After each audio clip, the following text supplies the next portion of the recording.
All Mhm. right, welcome to Fires of Iskh, the first level 21 shot that I run as a professional DM, and I think the first one that I run on 5th edition. I ran level 21 shots before, but it was a long time ago when I was just a youngling in Brazil. Uh, all right, so we begin at your home base, which you can name whatever you want. The point is, it's a keep to the left there, and a village more to the northeast area, with pastures and monasteries and barracks and taverns and temples, churches, towers, guards, garrisons, grocery stores, all kinds of business running. You are a group of brave, strong adventurers, heroes really, that just came out of a very rough year year long war. A lot of the people you knew died in this war, some of them before that, but you have survived and you have done your part. And now you're figuring out what to do. As the heroes you are, as the famous people, you as soon as you decided to live in this place and set up a base with the rewards and spoils that you gained from the war, people heard about it, news spread, and this small village kind of formed not too far from your base. This village not only sits there to provide you with everything that people would need in a small settlement, all the food and the work and the social activities and celebrations, but also they're here in exchange for protection, right? They believe you're heroes and you're strong, and whatever you are, wherever you are, is going to be a safe place. And so this village has been growing for the past few years. And in these times of peace, it is also times for prosperity, where all the trade and commerce kind of restarts and people begin to trade again, begin to move through roads without fear of being attacked by enemy armies and so on. And so this is the moment you are in. It's kind of a moment of reflection for your characters to think of what to do in the future and to also establish themselves into this base. Um, so why don't you describe a little bit what your character went, who's your character and what you went through and what they're doing here in this little settlement and what's their main goal. So we can start with Kenny. Um, who's Kenny? Yeah. Uh, he's an elf. Like close in the Middle Ages. Middle-aged elf. Yes. Uh, she's grown a lot in the past year, due to the war and because of the loss that it brought to her and her family. Uh, Essentially, I was thinking if this fits, that this is maybe nearby or is actually where her family home used to be, like that was burned down in the invasion. Mm-hmm. Uh, which kind of she inherited, so she invited her friends to rebuild here and get people back. And uh, she she is mostly uh, now that there's no need to uh, fight constantly. She embraced more of her entertainer side, um, as she is taught in the tradition of blade dance, which is an ancient sort of elven tradition that weaves together music and dancing and swordsmanship, All right. and spiritual training. And since she doesn't necessarily have any relatives to pass it on to, she wanted to share the art with those who are willing to learn it, and therefore opened a sort of uh, like a monastery, or more like a yeah, if you think of like a Oriental monastery kind of thing. Right. That sort of where you like it's like a educational institution for the most part, but also encourages spiritual development as well as practicing martial arts and fine arts. All right. Cool. So Kenny has opened up a early branch of Cirque du Soleil. Yes, All with right. sports. That's nice. Awesome, man. And who wants to go next? What about your other characters? I'll go quickly if that's okay, just because my food's going to be ready in a moment, so it seems perfectly timed. Nice. So, Silvoth, he's a blue dragonborn, obviously like all dragonborn from a very militaristic background, grew up in military family and spent most of his life as either a mercenary or in various adventuring parties. So he's fought pretty much everything at one point or another to some degree. And he's fought in countless battles and campaigns. But,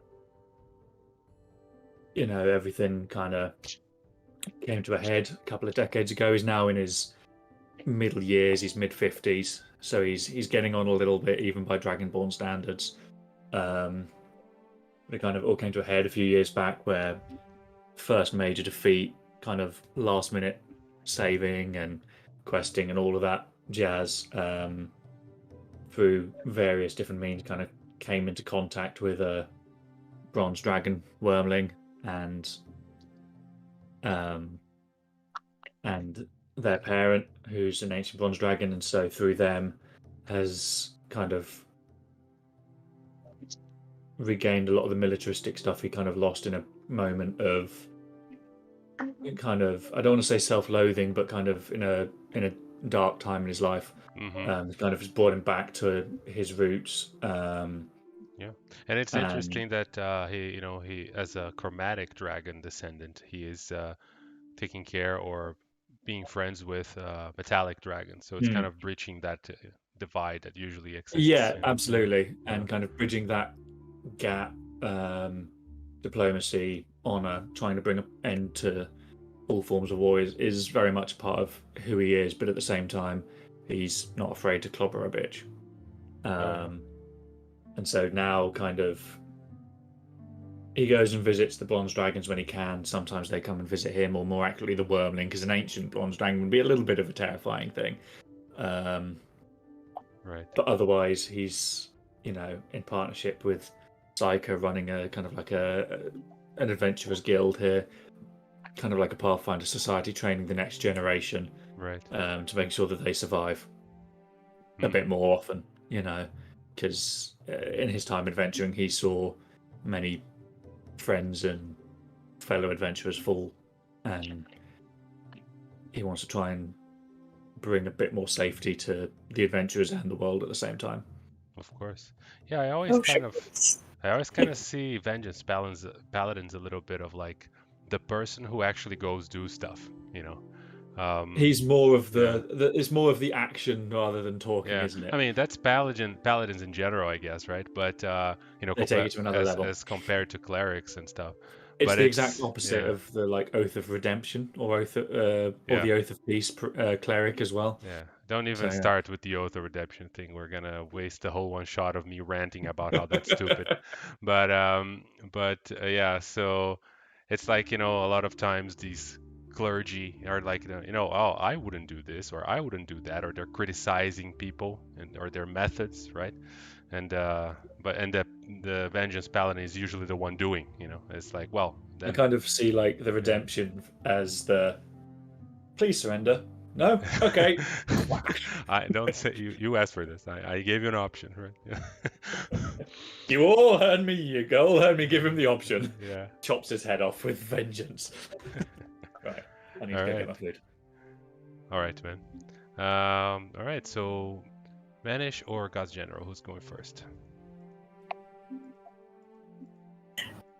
As the youngest, I guess the users Just do it now.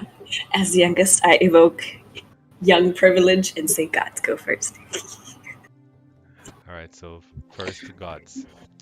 All right, so that's how it's working now. I see. Putting age already. Oh yeah, Oh yeah. that's ageist. Ageistic. Right. Okay. So Rusty is a centaur. He comes from a small tribe that's just in the middle of nowhere, and he is actually the son of the tribe leader. But in order for him to be able to be eligible to take over as leader someday, he needs to go on a personal quest that he's been out on, where he needs to accomplish a feat that is going to make him worthy of handling the tribe on his own someday.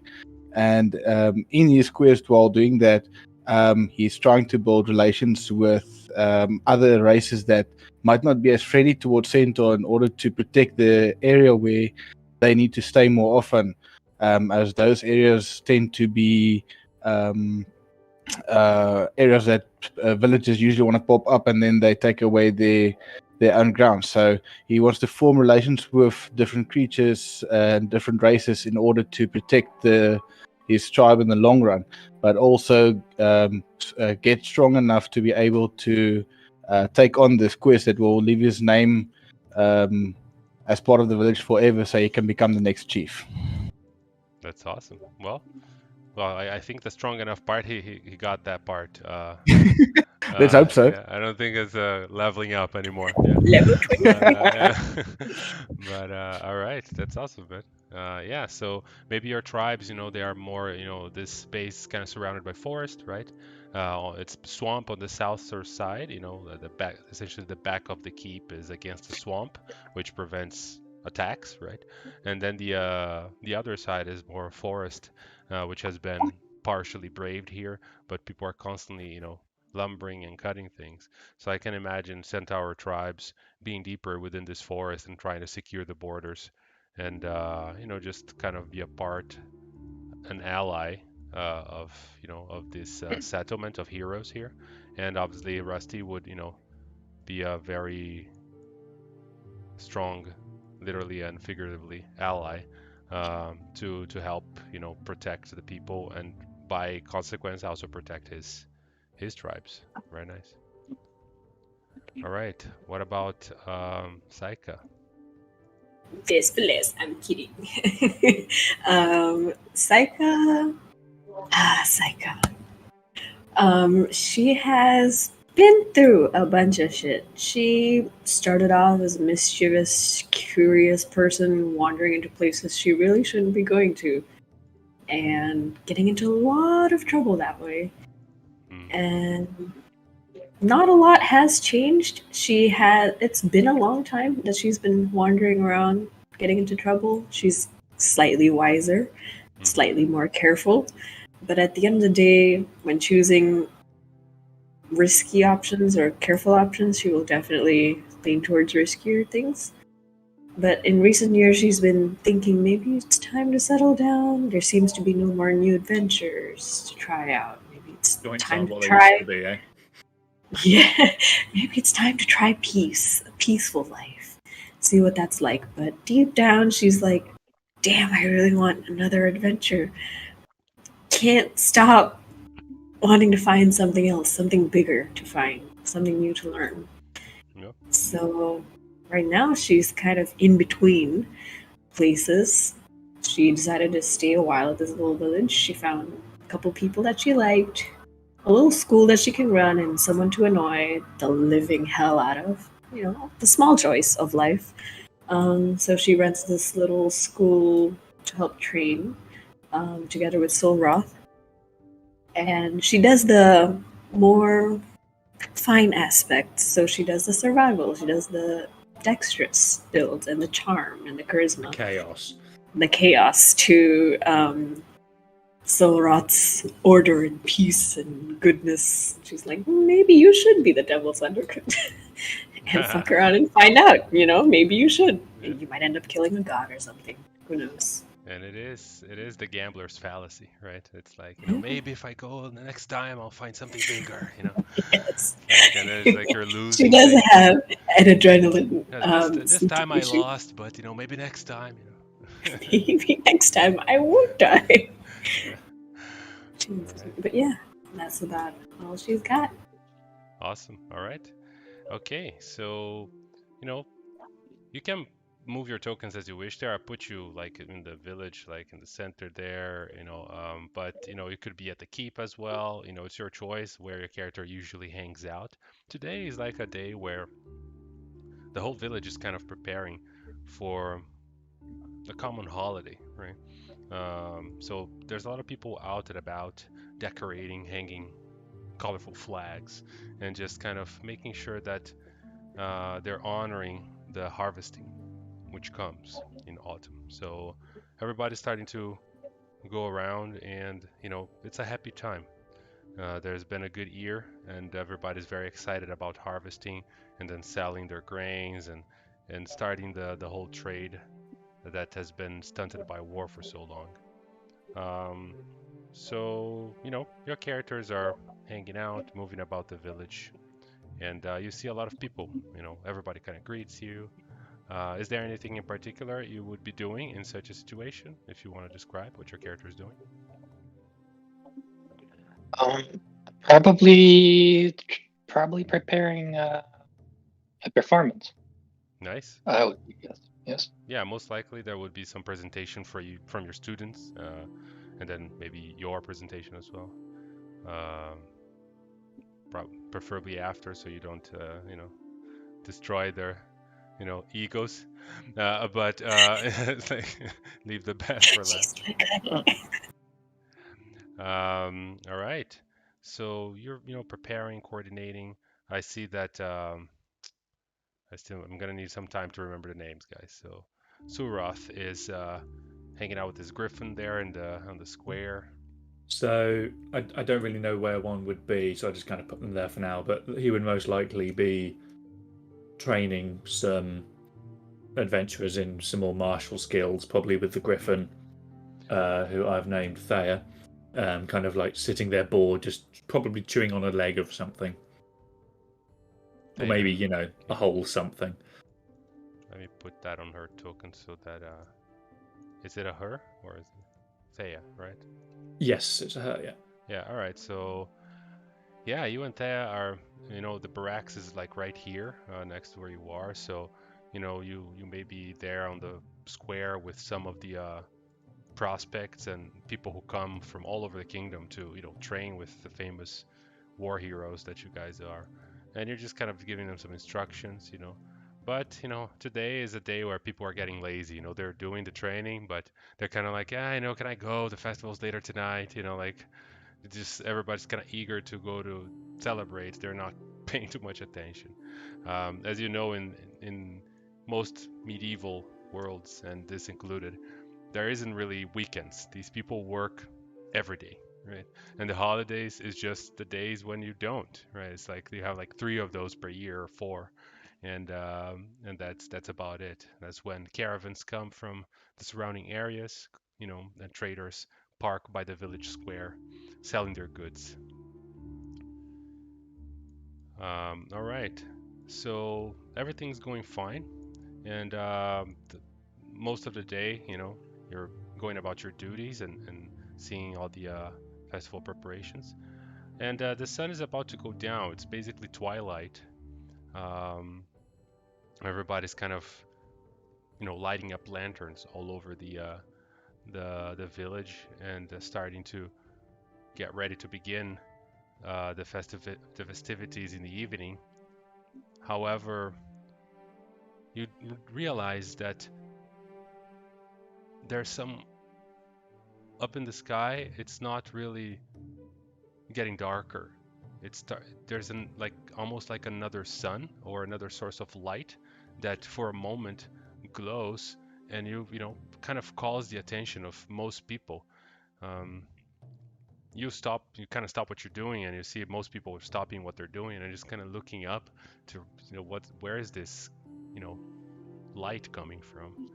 And that light gets brighter and brighter within seconds, and suddenly you see what looks like a projection of a volcano, and it's just kind of emerging onto the sky, and it's like hovering maybe 100 feet above the ground, and it's this massive volcano just erupting lava and shooting, pieces of rock everywhere, and it feels like it's phasing in and out of reality, but it's tuning in and tuning in, and then it phases in, and you see these rocks just kind of fly out of this image and into your area, and just meteors start to kind of rain all over the village, and everybody's just running in panic trying to hide, and an earthquake begins, and it feels like this eruption is happening right where you are, except that it's in the sky, so it kind of makes no sense. I am going to change the pacing here a little bit. Whilst you do that, as this starts happening, the meteors start coming down and the earthquake starts going on, Silverwolf starts yelling orders to the ones that he's got, the people he's got around him, the adventurers, any town guard, anything like that, man the things like man the fire buckets, get those fires out, just generally trying to bring some order to what's going on, and trying to salvage what he can, pretty much. And he's going to send Thea off to go and help where she can as well, lifting things out of the way and using her wings to blow out fires when she can, things like that. All right, so you start running around, and I need all of you to make me a dexterity save, difficulty 19.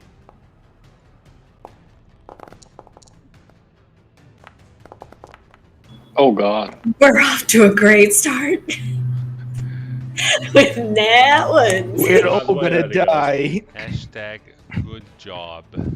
Anyway, so what happens is, the earthquakes are just shaking the foundation of everything, and wherever you are, like some beams of wood and parts of the ceiling just start rolling and falling, and you're whoever rolled below 19, so everybody, you're all knocked prone by the earthquake, as it's very hard to stand on your 2 feet, and some of the debris hits you, causing 15 bludgeoning damage to each one of you.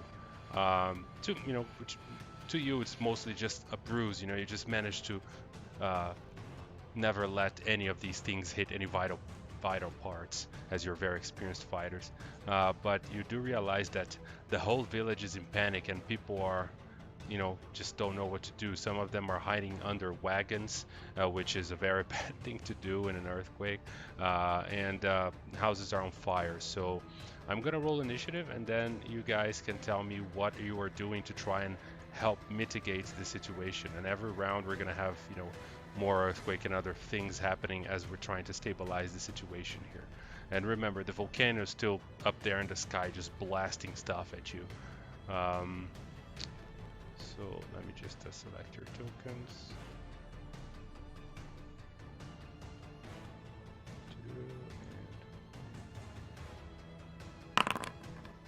I'm gonna say Telea acts with Subrath. So we begin as Saika. You are in your, apothecary, shop, and kind of getting excited about the festival when you realize the earthquake and everything. What do you do?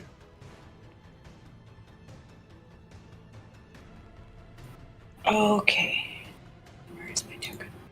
I am going to use... I'm going to try and get to the apothecary first. Straight up running 45. Yeah, every square here is 10 feet. I changed it so you can, it's a little bit, it's a different scale. Sure. I should be dashing, so it'll be 90. Yeah, you can, you don't need to be precise, just roughly. Yeah, I'm heading towards the apothecary, looking out for the 2 people that I genuinely care about in this town. Yeah. Is going to be Unessa and Mila to try and get them into safety first. Try to Yeah. see if there's any like structures that are more sturdier than others, like the barracks maybe. Yeah, you can see that the apothecary hasn't gotten hit, but the building right next to it has gotten hit by a big meteor and is on fire. And some of the fire has caught on the apothecary, and you can see that, you know, Lynn, is it Lynn or is it Lynn is Candy's NPC, right? Unessa. Yanessa, yeah, she's coming out of the apothecary like because the smoke is filling up the building, right? So she's coming out of the apothecary, just kind of, but your other relative is still in there. No shit, not the kid.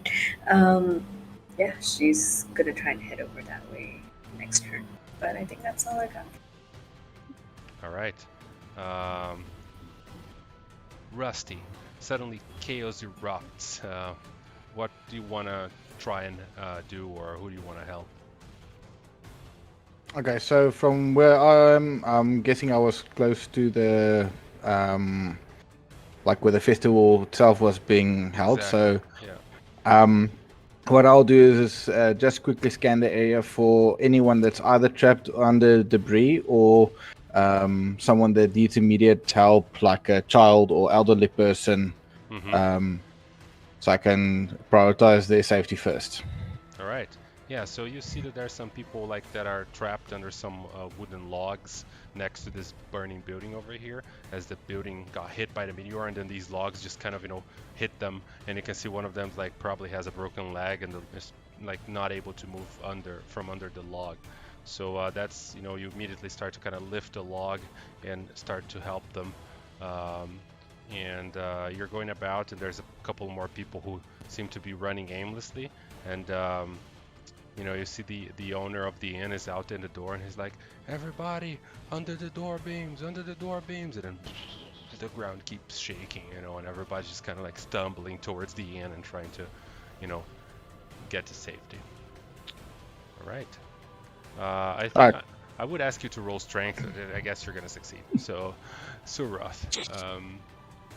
Okay, so first of all, Suroth is gonna get up from being knocked over. He's going to call for Thea, and he's going to hop on her back, and he's going to fly up a bit, high enough so that he can kind of see as much of the village as he can. He's going to probably fly.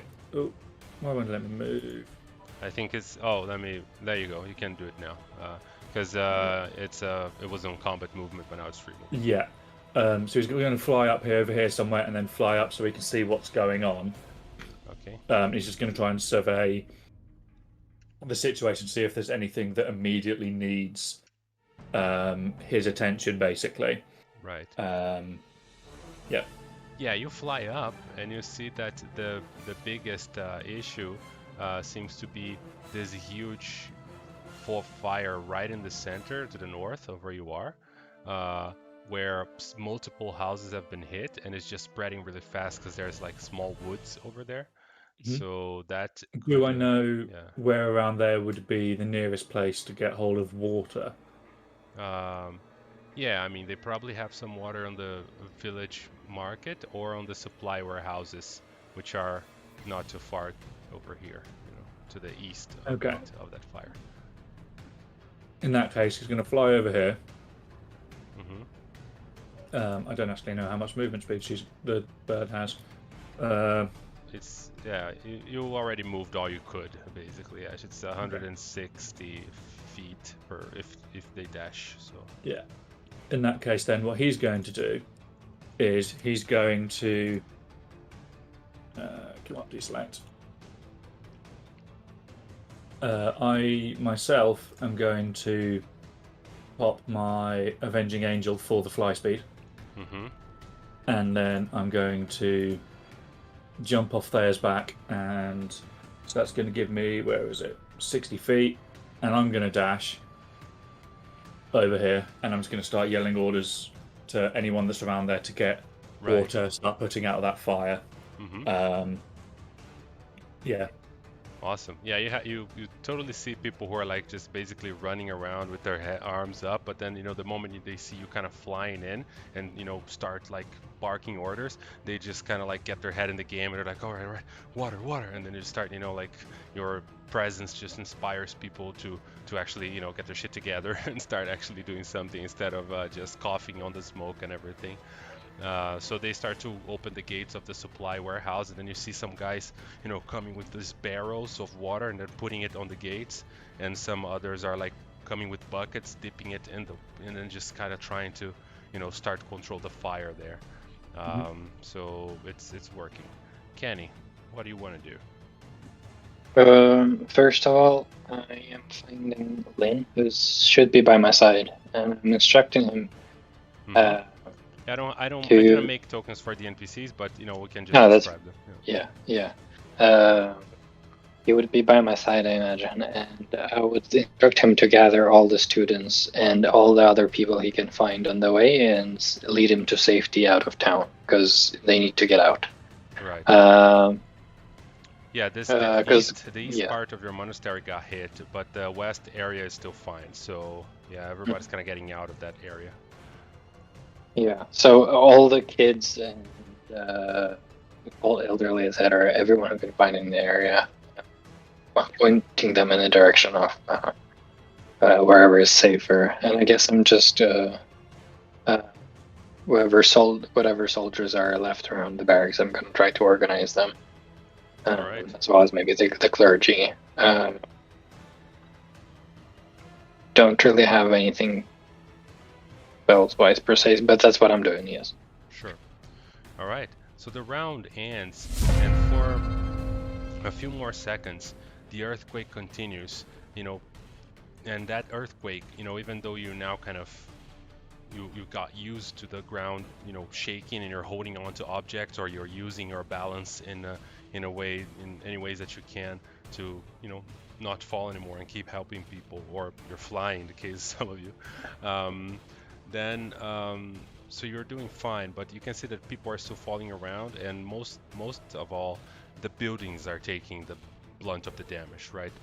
Section of the wall on your keep collapse here and there, and you can see some of the buildings are starting to kind of crumble, but thankfully that earthquake seems to kind of cease, and you look up in the sky and you see that the volcano is still there, but it's kind of phasing out, like similar to when it showed up. It's kind of going back to that kind of ghostly appearance again, and it seems that when it does that, the trembling stops. But obviously there's still some ash and the fire raining, and there's the fires that already started, right? Saika, what do you want to do about your friend there stuck in the apothecary? Yeah, I'm plunging inside, trying to find the kid. All right. I need to roll anything. I guess make an athletics check as you just jump through the window and you start to look around, so it's like being fast and quick, covering all the rooms, and you just kind of 15. That's nice. You start to go, calling their name, and eventually you see that they're like, just hiding under a table, and coughing and just afraid to move. So you are able to grab. It's a kid, you said, right? Yeah, it's a small little kid. Mm-hmm. Gonna grab him by the scruff, haul ass out of there. Yeah, so you just grab them, and I need you to make a Constitution save, just as the smoke enters your lungs, from running into the fire. Yeah, you're okay. You just cough a little bit, but your Constitution isn't harmed by it. You just kind of, come out. Your throat's probably itching and your eyes are watering, but you remove them from that smoke infested. The wind was blowing and it blew smoke constantly into that house. So it's like the whole thing is like literally smoked. But you managed to rescue her and get together with the other relative you have right outside. You probably get them all towards this side. Yeah, Rusty, you managed to successfully gather most of the people who were like crawling or trapped under something, and lead them to the tavern, to be protected from any fire. And then the earthquake kind of stops. Is there anything else you would like to do, or are you just kind of waiting for the worst to, All right, so focusing in the area of the volcano that I can see, I'm going to use my magic awareness so that I can determine whether or not I can make out if it's a kind of magic that's happening, and find out from where it might be being cast, or if a magic item is involved with it. Right. Yeah, your magic awareness will, you will feel these little pings of small magical trinkets surrounding you. Like people have these little mundane, probably common magical items, right? So you immediately like, okay, this is not a problem, right? The fire isn't magical. But when you look up, you can see this big transmutation kind of like energy seeping through the sky. It's like an aurora, So with your enhanced magical senses, even though this is technically out of your range, whatever little is in your range, you can see this like in front of the volcano and around the projection of that volcano in the sky. There is this clear like transmutation magic that seems to be occurring there. It's like looks more like a chaotic natural phenomena and less like somebody's casting something. You know what I mean? Okay. All right. So from there, I'm just gonna see if there's anyone else that needs help, and then move towards the edge of the city so that I can get a better view of what's going on, and see if there's anything that other than the volcano that needs to be taken note of. All right, so yeah, you move around, and I'm gonna say you're helping, grabbing some water. You're making sure that people who are hiding under unsafe things come out of hiding, and just join sturdier buildings so they don't get crushed by just by a wagon or anything like that.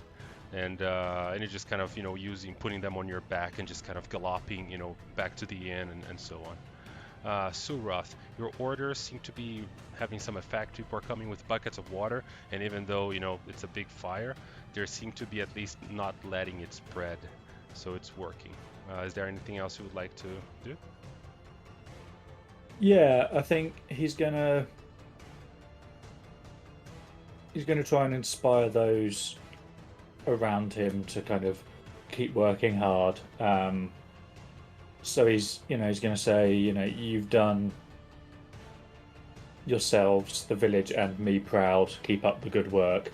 He's going to have a look around, see if there's anyone who desperately needs the help. So similarly to Rusty, if there's anyone who's trapped or anything like that. See if you can hear anything as well in case there's anyone trapped and screaming that aren't within eyesight. All right. Yeah, so you managed to find a couple of people, trapped under debris in the building here on the corner. They were apparently decorating some of the stuff for the festival, and then, they got hit by a small meteor there. And so you see that, they're just kind of like hurt, and you can, go to them and help them out of that situation.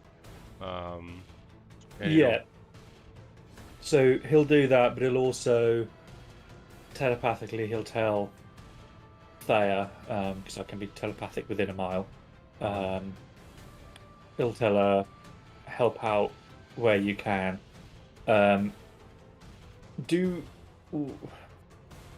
Besides obviously Carney, do we have any, is there any NPCs in the village who are spellcasters of any sort? Yeah, I mean there are at the temple over to the east side of the village, there is usually there's a cleric station there, and they have powers. Not every agent of the church is a cleric. Some are just priests and they have no powers. But there is one there that does the most of the weddings and takes care of like these administration stuff in the village. So they're a caster. And obviously there are some apprentices here and there. Some of the kids that Kenny takes care of. They have some innate magical talent. Others are just studying and learning. So there are, but I mean big the big people here are you guys. There's no like other casters Yeah. that are. Okay. That's what I expected. In that case, then he's going to telepathically communicate with Thea and just tell her, fly around, help out where you can, use your wings to put out the fires. But mostly to kind of instruct her to do what she can to help. Sure. Really. No problem.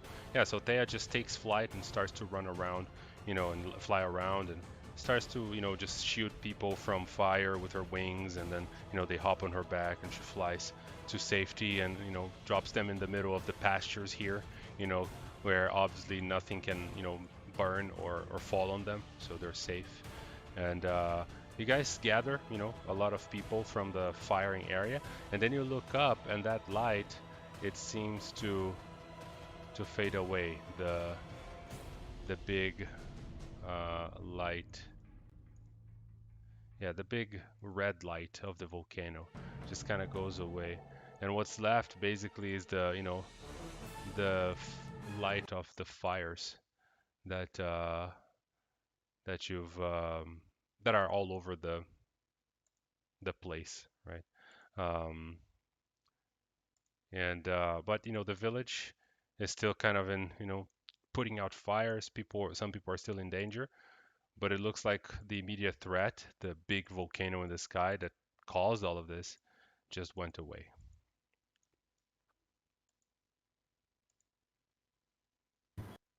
That's fucking weird. I guess everybody's gathering in the pasture.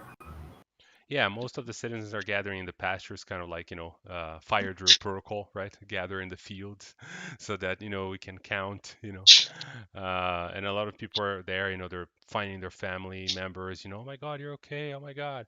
And yeah, there are some people who are very wounded, some of them fatally wounded, sadly. But, you know, I would say 95% of the village is, still alive and kicking. It's just that it was sudden and nobody was expecting to, get their home hit by a meteor. So, Uh, I am logged out of the game. I don't know what happened. It just logged me out, and I can't go back in because my user is gray. oh, okay. Let's fix that now before it gets serious. Let's see. So Mhm. everybody's gonna get kicked. Just give me a second.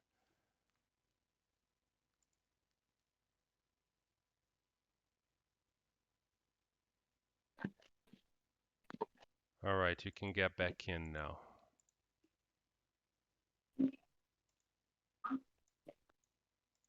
Yes.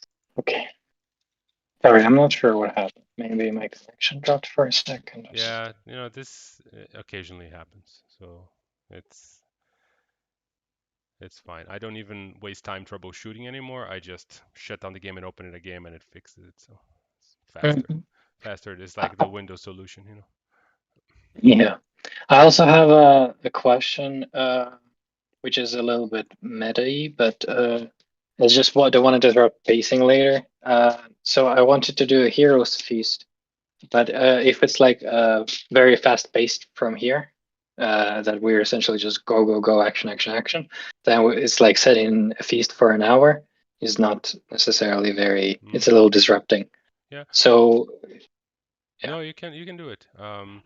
At this moment, you are, you know, you're left back in your village, and you have no clue what the fuck just happened, basically. Okay. So you're gonna have to take some time to make sure these people are okay, and then figure Okay. out Okay. Okay. what you're gonna Mhm. do. So there's time. Yeah. All right. All right. All right. Okay. Good. Then we'll do it a little later. Sure. All right. So No, go ahead. yeah, if you want to do the Heroes Feast, that's fine. People are gathering up and they're just kind of like, what was this? Where did this come from? The gods are punishing us. Oh my God. And you can see some people are just kind of like, and entering despair. There's some crying kid in the distance. You can find each other there, no problem. It's just a matter of how you want to go about this. Like, as you bring people together again, what do you want to do? Actually, Solroth. Hmm? I'm looking around for Solroth and his giant pet eagle lion.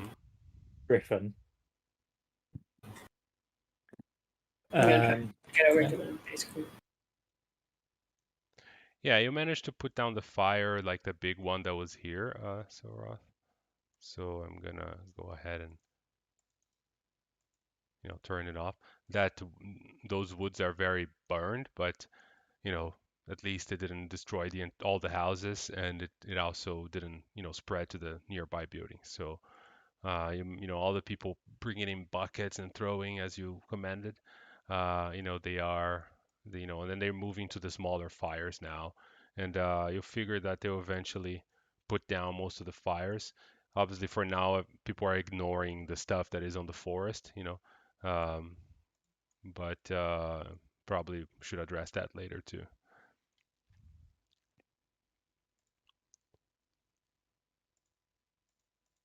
You see some of the, apprentices from the monastery are coming. What was that? It was some kind of incursion. I've never seen this before.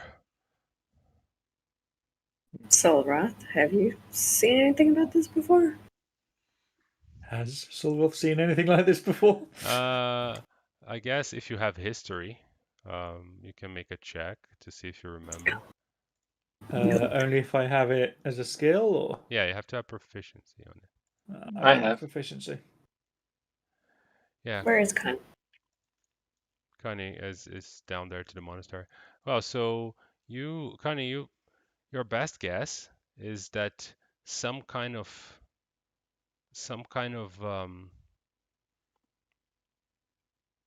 plane shift of sorts just happened. Like it was as if the material plane got synchronized with another plane for a moment.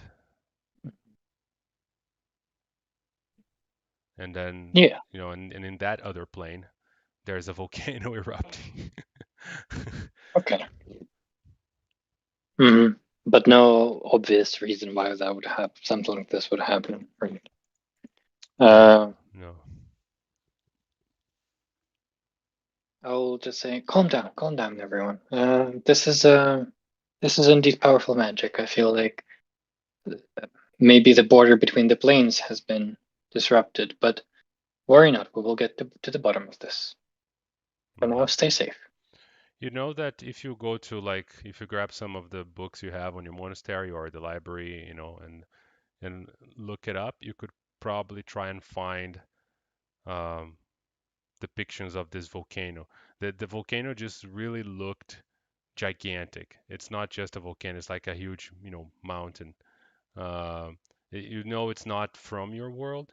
Like there is no such a thing in this world that you guys are in.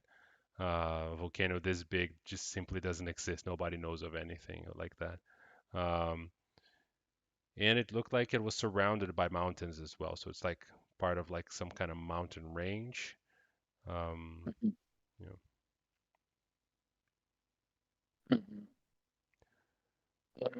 Yeah, I would like to look that up once the opportunity presents itself, maybe.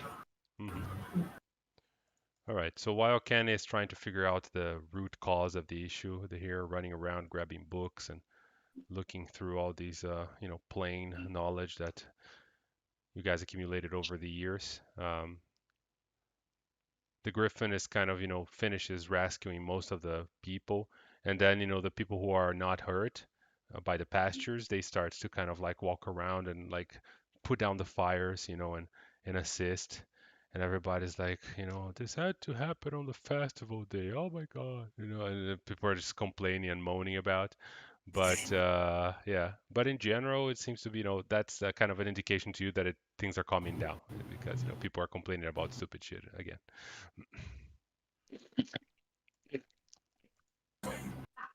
It's a regular Tuesday. Yeah. I'm gonna look around. Try and remember anybody important around here that has experience with weird fucking shit like this. See if there's anybody I can check with. Ask about. Yeah, besides Kenny, the village has a council of elders, like people this is kind of like they're the governing body of the village, they uphold the laws and make sure that, and so you find them, amongst the people there, and they were also all over, eager for the festival. But now they're here and they're all fine. Some of them slightly bruised, but in general they survived.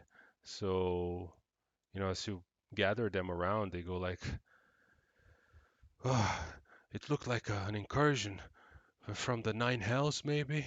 And then the other one's like, "I don't think the Nine Hells would just appear in the sky like this. That makes no sense."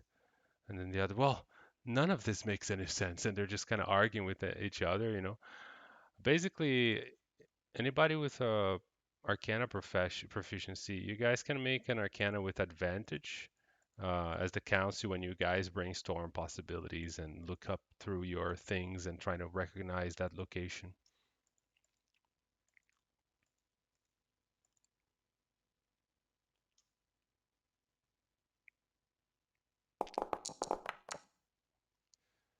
All right. Yeah, Kenny. As you look through the books, and so you guys see Kenny coming running, towards Saika there with a huge tome in her hand and pointing to a, a drawing of this huge volcano. And it looks like it's saying that this volcano you got this book into an old forge that was rumored to be run by Azers. Azers are these fire creatures that they're like the fire version of dwarves, let's say. They craft and they're very great crafters and forgers, and they are essentially made of fire, right? So obviously they're immune to fire, which makes it easier for them to craft things and to manipulate anything made of metal and molten lava, etc. And in your adventures the during the war, you found this abandoned forge that was rumored to have been created by Azers a long time ago. And this tome was there. And in this tome, they talk about the volcano Iskh, which is in the elemental plane of fire. Oh, okay. Yeah, that makes more sense. Because the image was up in the sky, so it's not lower planes. I explained to everyone. Yes, relay the rest of the information. Mm-hmm. Yeah. So that looks like the place where that volcano is. It's a location in the elemental plane of fire. The book doesn't speak so much about it, just that there's a great forge inside the volcano that the Azers built. It's like an ancient forge, and in the book it says that this forge, where they in your world where you found the book, they were trying to build it to model that forge, but obviously you can't because it's not the elemental plane of fire. So like they try to do their best. What the heck would the elemental plane of fire want with us? And who the hell is trying to cross a bridge between these two? Who or what? Or what? You see that the volcano is kind of showing up again in the sky, and it's just kind of like phased, but it's there, right? So it looks like it's probably gonna happen again. It's just kind of like phasing in and out. You just don't know how often this is gonna happen, but obviously your village cannot take much more of this. Mm-hmm. We need to get the people somewhere secure from fire and meteor. So stone building. Further away from here, I would say. Can your people, Rusty? Can your people shelter the villagers for now? Further in the woods. If we can get them their safety, I'm sure they will shelter the people. Yeah, for sure. The forest is further away, deeper in the forest. Probably didn't get hit by these meteors, and by the eruption itself. So yeah, that's a good idea. Um, so you want to appoint some people to take them there, or are you going to take them there personally? What's the I'll take them there personally, and anyone who wants to follow to make sure that they're safe on the way. All right, okay. Um, and what about everybody else? As Rusty, starting to gather people there to like, okay, guys, we have to leave here. This could happen again. Fire everywhere. Grab your things, whatever is left. We're gonna, go to safety for a moment while people handle this. So, what everybody else wants to do.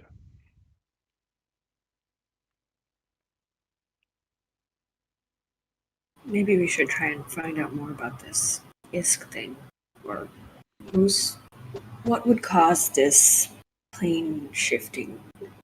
Hmm. What should we be looking for? What do we stop? Yeah, aside Maybe. from going to other places and or using spells, I don't know exactly how you would know more about I'm it. going to try using my legend lore that I have from my Dragon Touch focus, but I have to ask like a specific. Here it says person, place, or object. So I guess it'd be elemental plane of fire. Yeah, or the volcano Iskh, right? All of the volcano Iskh, yeah. Yeah. Might consist tales of forgotten stories, blah blah blah. It has to be like legendary Yeah, it for kind of me. is. Yeah, the more Yeah. information you already have about the thing, the more precise the tale. So I mean, you have the information that Kenny was able to find on that book, right? Um,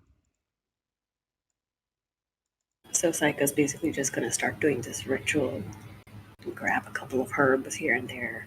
She just finds a quiet corner and you see her with her jeweled focus that she's doing some arcane stuff. right.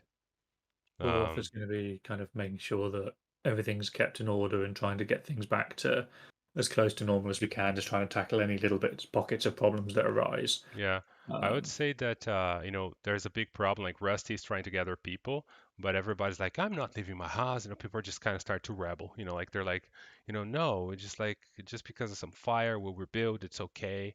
I don't think they get the you know they look at the volcano and say, look, it's fading away. It's like we people are reluctant to leave their home and go somewhere else.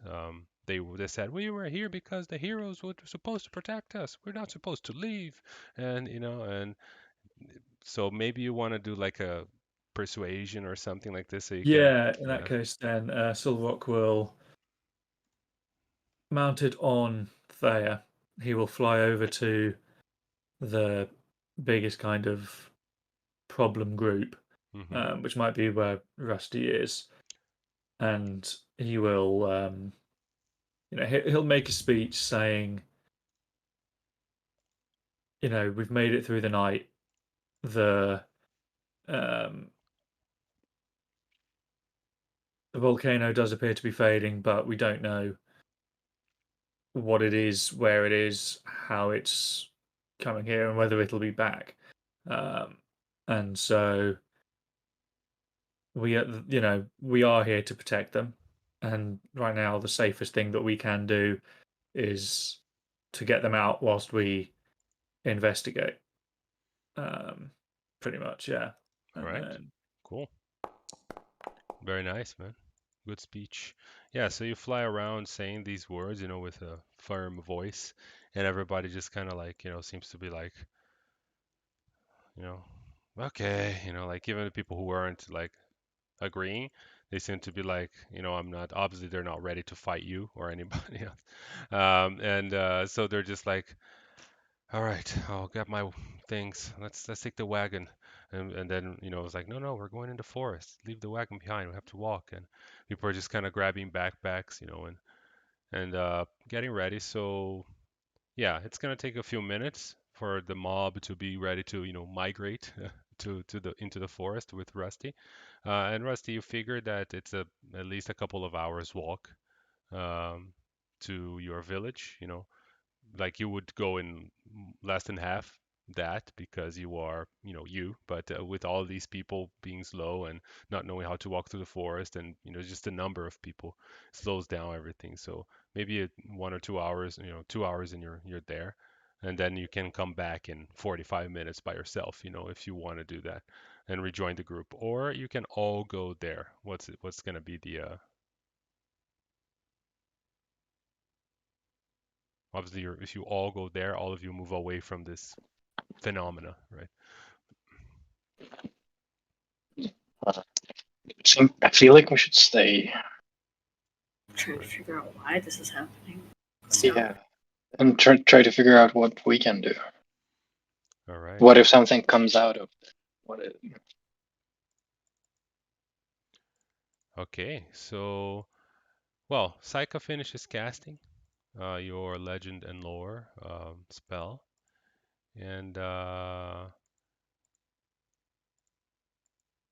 you basically the voice that tells you what's going on is telling you something like,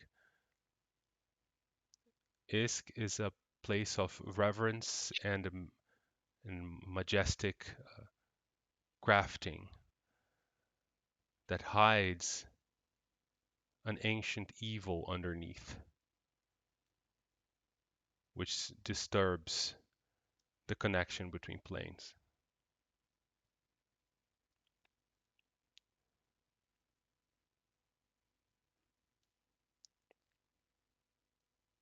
So defeat something, the evil, solve the I've problem. got part of something. yeah, something is waking up, as is the feeling you get in the volcano, and that is causing these. The root of our problem. Yeah, this seems to be what, like, it was dormant before, but now it's screwing up the order of things. I'm talking to Kenny about this. Mm-hmm. That I have discovered. Yeah. Yeah, you guys talk about it. I mean, feel free to talk about it if you want to roleplay, but just tell me what your ideas are. So, this Iskh volcano mountain thing seems almost like something's waking up inside it, something evil that's causing this fracture between planes. Do you have any idea what lives under there? Does your book say anything about it? Maybe not my books, but I'm gonna ask Carlos. So, part of my backstory I left out, sort of on purpose because we have a dragonborn in the party. But I'm sort of, I killed a dragon, with, and it was a bad dragon, an evil dragon. It was an evil dragon. I have a dragon slayer sword, and I have dracon. And I even absorbed part of its power, and that's being able to cast a draconic transformation spell on myself if needed. So would maybe Annie, the Dragon Slayer, connect the dots of, ancient evil under a mountain? Yeah. Or that somewhere before? Yeah, for sure. I mean, in your brain, like, it's, you have knowledge of the world, and you're a bard, right? I think you're a bard. Yeah. Yeah. When people normally talk about things sleeping under the volcano, it's normally a red dragon. That's like your legends come from that kind of stuff, like anywhere you go. So it makes sense. It could be a dragon that is disturbing things under there, but it's still strange to you, the fact that it would, like, be this strong to make the elemental plane of the elemental plane of fire connect to the material plane like this, and even if temporarily, that's a big disruption. So it's probably something more about this dragon, Something unusual. Mm-hmm. So yeah, that's what I'm gonna tell. Most bards seduce dragons. I prefer to fight them. Um, this one, I think, needs killing because there's something unusual. Their presence, their awakening is disturbing the very border between the elemental chaos and the material plane. So we have to kill a dragon that's waking up. Seems easy enough. If we can get there. I can get us there. Oh, that's problem solved. Maybe we should get the others. We'll probably need some capable warriors. Yeah. I'm Yeah. sure. You have to think that if you're going to a volcano in the elemental plane of fire, um, like you need a little bit more than capable warriors. Like most people just burn instantly. Yeah. Preparation. So it looks like it has to be you to solve this issue because you don't know anybody even remotely as powerful as you guys are nearby. You know, like this is it, right? Yeah. I'm sure Solroth will be excited to meet one of his old relatives. I'm gonna try and track him down. Solroth, what do you say we kill a dragon in the elemental plane of fire? What color? Red? Probably think red. there's- I mean, I don't think they would survive Dorn. Yeah. Would anything else live there? Yeah. The Has ice to kind? be at least immune to fire, right? Yeah. Yeah, so it could be a red or it could be whatever the metallic equivalent is. I can't think of that one Gold. now. Yeah. Gold. Oh, in that case, yeah, it would have been red. Yeah, let's do it. I'm a blue. The booty, the booty. Blues versus reds. It's classic, scenario. Oh, Look at that. Yeah. Can you tell what my Is that your favorite dragon grandpa? is? Imri? All right. So, how does Kenny plan to get everybody there? You wanna? Well, I need to attune. I need to attune a fork to because I don't realistically have a fork attuned, but let's say I have a plain fork that's unattuned. I'll maybe prepare like a ritual to attune it to this volcano, to the plane of fire. Nice. Because I deducted the gold for that but I didn't. It doesn't make sense that I would have out of nowhere. Oh, how handy! Right. Or yes, but I'll have the whatever is needed to attune after a small ritual, during which I maybe we do the heroes feast as well. Sure. Yeah, you gotta wait for Rusty to come back anyway, right? Mhm. Rusty is currently leading everybody into the forest and going to the camp to the Centaur tribes, and then he's gonna come back here, right? So you have like 2 something hours, until he's back.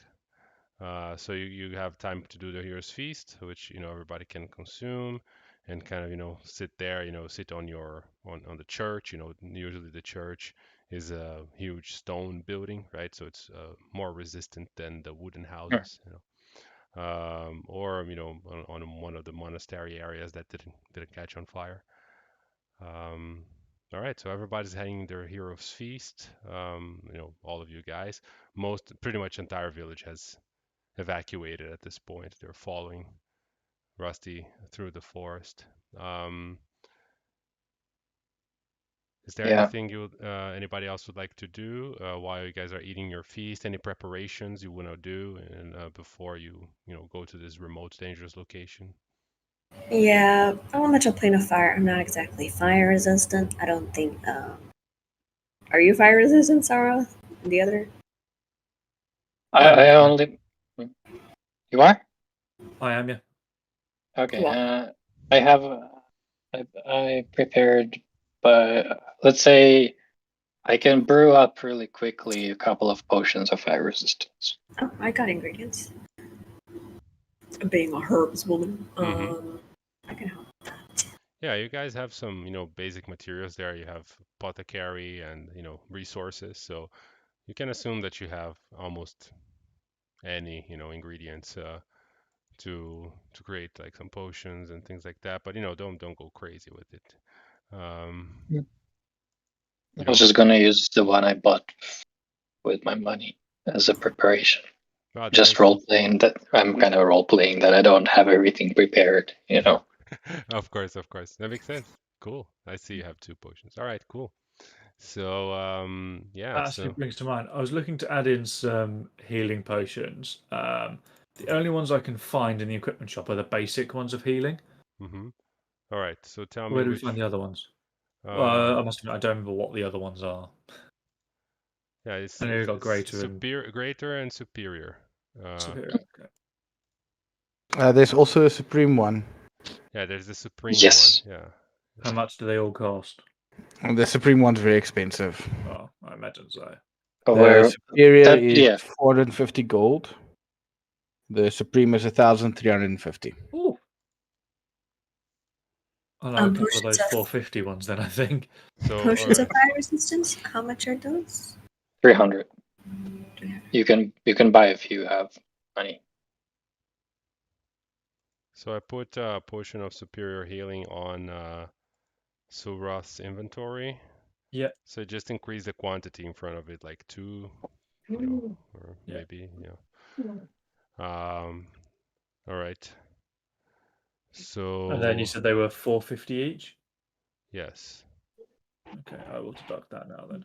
84 plus 8 healing, which is, considerable.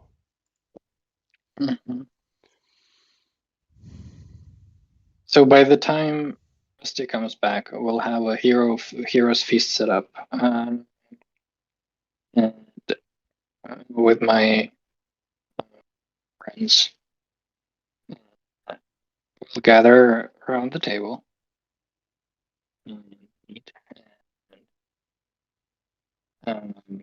I'll say, my friends, this might prove to be the most difficult challenge we've ever had to face, and the hardest battle we've ever fought.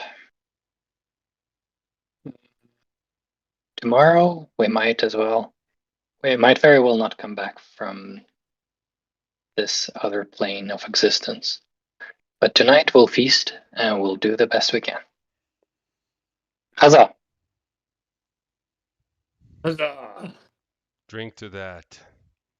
To death! Huzzah! To glory! And to glory. All right, so. Or King Knock Knock. Shinies! Oh shit! Lots of shinies in the elemental plane of fire. They burn too. But all of a sudden, just before the last boss is killed, Knock Knock appears out of nowhere, wielding his fists, kills it, and claims all the treasure for King Knock Knock. I'm gonna knock at you now. Knock Knock. If you're not aware, gods, Knock Knock was my character in the one shot we've just finished, and it was a goblin wild magic barbarian who was obsessed with shinies. Yeah. Oh my soul! But there's actually, if you ever watched the Avatar series, there was a Knock Knock, and he was this idiot hero. Oh, I know Knock Knock. Holy shit! Knock Knock. I know that. Yeah, Carlos. If you ever need a treasure goblin like Diablo, then you've got Knock Knock now. Oh yeah, the ones just grabbing loot, right? Yeah. All right. So, with that speech, Rusty comes back and eats the feast with you. Here's the speech, and so you get how many temporary hit points? It's not a temp HP. It's hit point maximum. 2d8, 2d10. Sorry, 18 total. Advantage on a wisdom saving throws, immunity to poison and frightened conditions for 24 hours. All of these benefits. All right. So you guys can add that to your sheets. Make sure you keep track so you know how much you have and how much is extra. All right. Sorry, Carlos. We just add a potion of fire resistance for me as well. All right. I couldn't find it on the sheets. Okay. I will add it. I can send it to you Thank if you. it's easier. The max HP thing doesn't seem to be working unless you cast a spell. Yeah, Just so what manually. happens is when you put max on your sheet, it just adds max and then it becomes this gray area, right? And then you have to go to your Okay. current HP and then increase it to match the max, Okay. and then you'll be full. Yeah. Right, I see. Now I can see it now. It works. Yeah. All right. Sorry. I goofed. So potion of fire resistance, and I am. All right, I put one in Rusty's sheet. So you can, if you want to buy more than one, you can increase the quantity there of that one in your inventory. All right, so you just take a moment to gather, these potions. Kenny is making some of them on the fly, improvising some. It's like a uh, Molotov cocktail version of potion making. Just kind of shove things in. All right, guys, let's go. And this time there is a small quake and another some of the ashes and smoke from the volcano hit. So while you're waiting for Rusty to come back, there's another of these surges. But you are prepared for it. You are in the church. You're secured, and you're just kind of there's nobody to die now in the village. So you're just kind of like it lasts just maybe a minute where the volcano becomes again visible and just kind of rains fire on top of the village. But then it fades away again. So it looks like they're happening every couple of hours. So, and at this rate, this place won't be here much longer, right? Even if the people left, the whole structure is going to collapse if, every hour that you don't fix this, every 2 hours, let's say.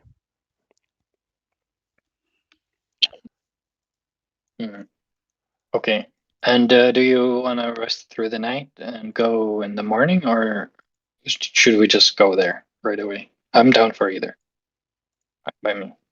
Either works for me. Might be good to have one last things, just in case. Yeah, But if you want to rest, you're gonna have to leave because you can't Yeah. rest here. Every 2 hours, you're gonna get interrupted. Mhm. Okay. So let's gather around and plane shift then. so no rest home. Okay. No rest.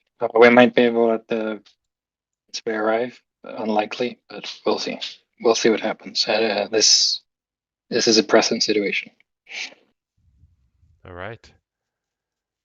Okay, so everybody gathers around, and you're gonna plane shift into the volcano. Mm-hmm.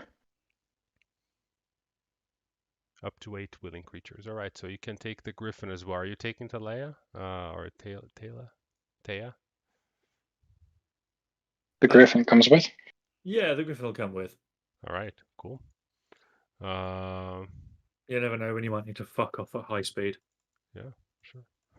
All right, so Kenny, you cast a spell. You connect all your friends. And then you start to kind of shift the plan using your tuned fork. And suddenly all of you guys are like weightless. As you start to kind of you're not connected to any space time, right? You're just kind of like for a moment phasing out of this world, and then you're phasing in um, as if you were getting teleported. And when you look around yourself, you find yourself into this area. Oh, sorry, let me fix that. Let me remove token vision. There we go. There's a massive landscape. Now, this is kind of a, wide shot from the area you're in. So basically, when you pop up, you're around here where I'm pinging. It's kind of a plateau, right? There's a river of lava flowing kind of right next to you, not too far. Immediately, like as soon as you teleport, the heat just kind of, you're just like, oh my God, it's like you're standing, putting your face into a bonfire, right? And it's just kind of this like, ugh. And you start to just kind of feel like immediately sweat, and you have this oppressive atmosphere. Now, the sky here is just ash and smoke. There is no, you can't see the sky, right? It's all kind of darkened. The only source of light are these pools of lava surround you, the rivers, and that smell of sulfur, and the gigantic mountain volcano in front of you, which just stretches up into the smoke. You don't really know how far that thing goes. You just can see the rivers of lava kind of sliding on the sides of the volcano, so it's constantly erupting and pouring lava, and all the lava is kind of coming down the mountain and reaching this area. Not too far from where you are, maybe 200 feet or so from where you appeared, you see what looks like man-made stairs. So it's like stone stairs that kind of move on both sides and right and left, and they kind of move into the volcano. And then, but you can't see where they converge because there's rocks on the way, right? But you see these stairs like kind of going up, quote unquote, into the volcano. So I'm gonna review to you here this thing, and that's the immediate first thing you see. But when you look further up the mountain, up there's a bronze door, and this bronze door is kind of etched on the side of the mountain, and you can see it kind of reflecting the lava streams that are nearby. So you can see it's kind of evident that is a polished bronze door. There's a little platform in front of it, and it's just like jutting out of the volcano, right? So you can see that there's definitely stuff that is built into this volcano, and then parts of it kind of emerge out of it. And I'm gonna put here so the bronze door is roughly over there, 500 feet above the stone stairs.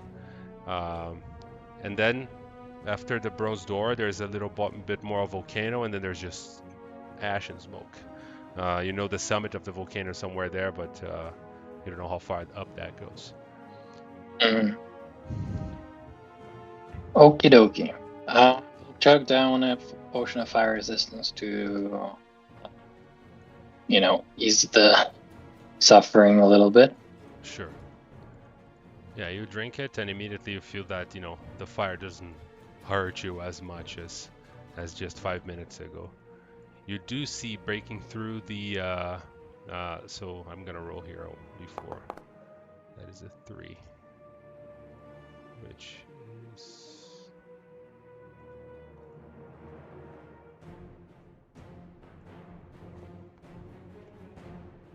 another earthquake. Everybody make a dexterity saving throw. 19. I also want to cast an extended version of Foresight on myself. So that will be, I don't know, is it 24 hours or 16 hours, something like that. Double its duration, so 16. Yes. Mm-hmm. I'm just going to say that because of my aura of protection, everyone will get +5 to their saving throws. Nice. Yeah, so I think all of you pass, I haven't run mine yet, hang on. Yeah, I mean, even Surath is falling. So yeah, Kenny has dexterous. Yeah, Kenny has advantage because of the thing, right? Foresight. So you sense that earthquake coming, and you just kind of balance yourself. But Surath, you fall prone. So basically you fall off of your griffin, right? And then the griffin is just kind of like trying to balance itself and make sure that it's not falling over you. Yeah, you realize that there's meteors falling in the distance. Every round you stay out here, something's gonna happen. So decide what you want to do. Charge towards the door. Yeah, quickening. The door, the bronze door above, or the stone stairs? I thought the stairs lead to the door. The stairs don't lead to the door? No. The door is isolated. It's just kind of like jutting out of the volcano. There's nothing leading up to it. It's 500 feet above. The stairs, they are on your level now. Do we see where the stairs go to? Yeah. No, it's like there's It's like they go into these, like they were dug into the volcano, and then you see a first set of steps going up, and then they turn, but then there's rock here, so they turn into you can't see where they go. Seems we should get into shelter first. Yeah. Up the stairs. All Up right. the stairs. Okay. All right. So you approach the stairs. I'm gonna load here. Another.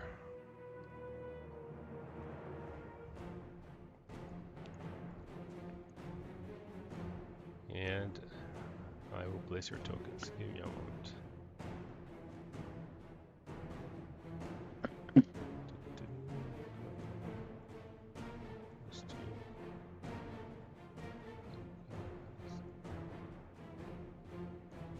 For some reason, there's a template there that shouldn't be there. All right. And the companion, Thea. Anything else that I should drag? I think that's it, right? Yeah. All right, so you're approaching, and you can see that there is an entrance to the stairs on the left. There's a similar entrance to the stairs on the right, so you can choose which side you want to go towards. Just move your tokens in that direction. The Nook Nook method. Let's go. All right, so Suroth start moving right. And you see the stairs are going up, and as you guys are approaching this set of stairs, you look up, and these meteors are just falling. Some rocks are rolling off of the volcano as the earthquakes are causing these small avalanches everywhere, and then you see manifesting there, like this kind of like tornado of fire just kind of manifests into the steps of the stairs, and starts to move towards you. So it looks like an elemental fire, some kind of guardian sentinel just showed up there, and it's about to attack you.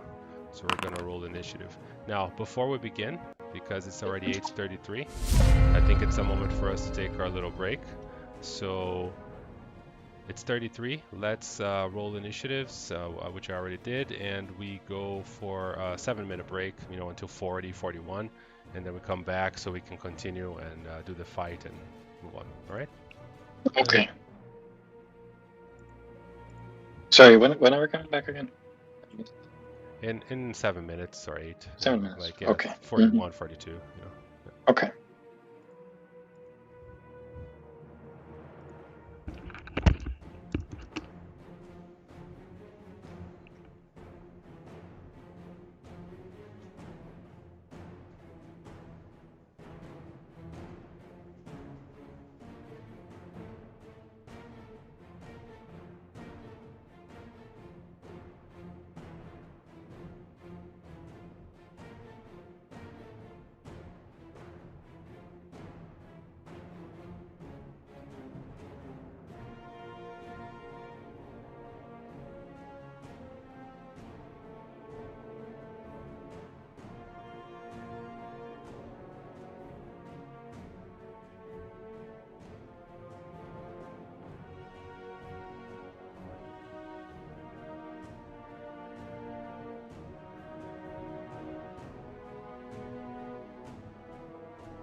Sorry, Carlos. Before you go, can you just fix my AC for me? It's not including the +2 of my braces of defense. Oh yeah, I see that. I tried to fix that before, and then I got busy and forgot about it. Let me check here. So I'm just, I don't want to. I'm just gonna give you 20 AC flat, and then we'll worry about it later. Yeah, no, I don't care if the formula's right. That's fine. Yeah, it's we know it's 20, right? So If it's functional, it's functional. yeah. Exactly. If it changes, we change it manually. It's no big deal. Yeah, and I mean, the only way this can change is if I pick up more magic items that don't need attunement, so that's difficult to come by, or someone's special effect, and that's it. Oh, true. Yeah, but special effects tend to apply, so it should be okay.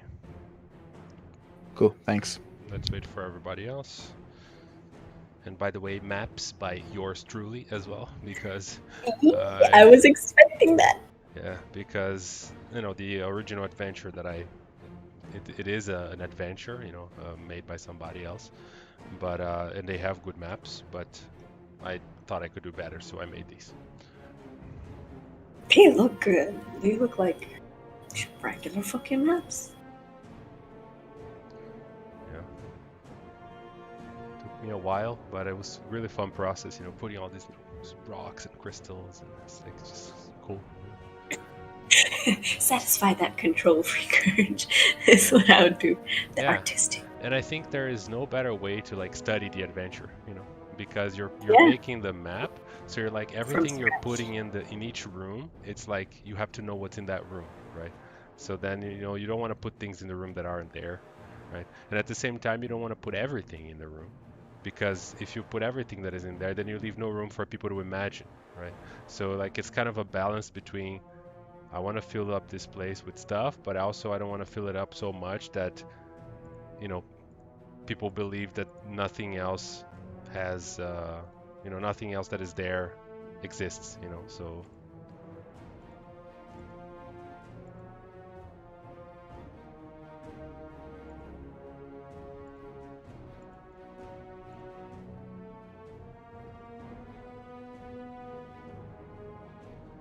There's some like really cool items that you only get at higher levels. Like I found this serpent skill armor, which is basically skill armor for dex builds, which is fucking awesome. oh yeah, I saw it. It's very nice. Yeah. No disadvantage on stealth, and you can add your full dex modifier.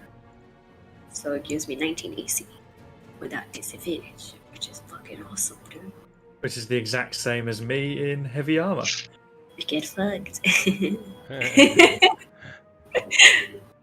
For a ranger, 19 AC is pretty good. I never liked you anyway.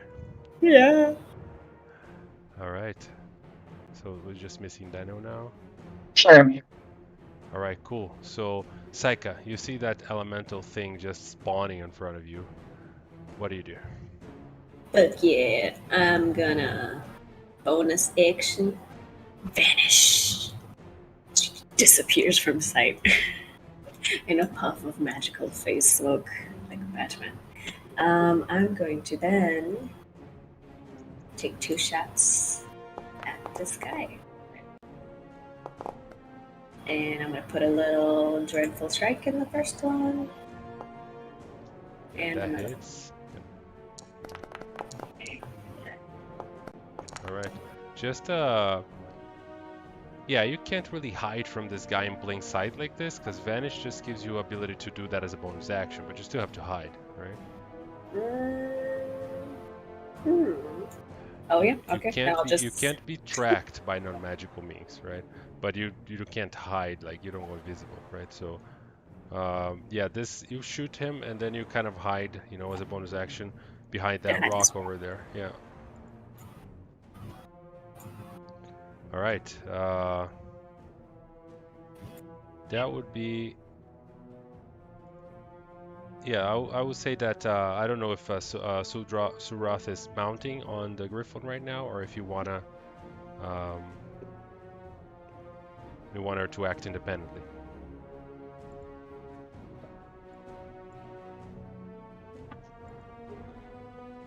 Are you muted? I can't hear you. Sorry, yes, I was.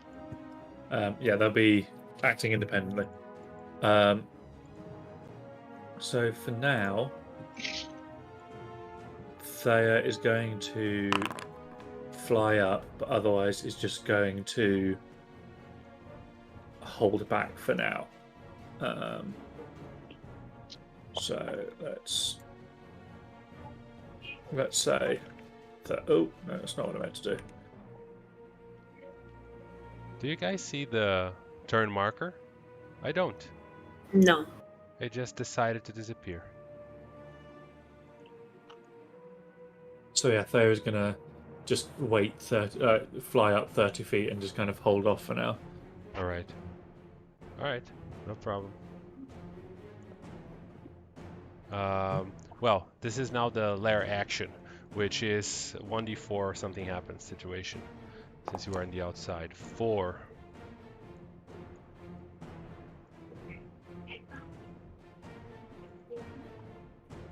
No harmful effect. Awesome. Suroth. Okay, so first of all, he is going to target the creature and use as a bonus action compelled duel.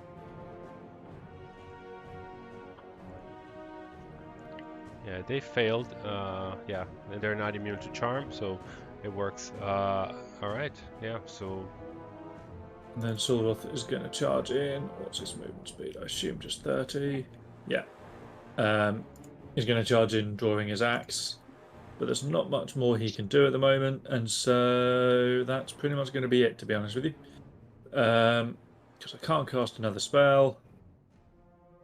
So yeah, that's. Oh, I can actually. I can use my breath weapon though. So that's what I'm going to do. I am going to use my breath weapon. I'm not going to place the template. It's just going to be directed at the thing. Oh, okay. But didn't you cast Compel Duel? Oh, it's a bonus action. All right, so you're doing a line. Compel Duel is a bonus action, yeah. Yeah. All right. So yeah, make the template. I also gave you a template for the your weapons lightning breath. I don't know if you saw that, but I did, yeah. Yeah, in this case you're using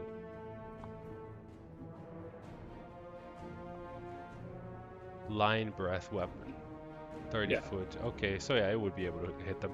All right, so you just kind of blast at them. They fail and they take all the lightning damage. Just kind of, you can see this. Your lightning is disrupting the formation of this fire elemental that is kind of like concentrating from the tornado fire that is just there. All right. And that's going to be that.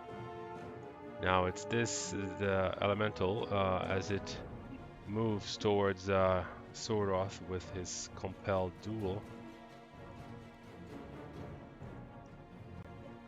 And it's going to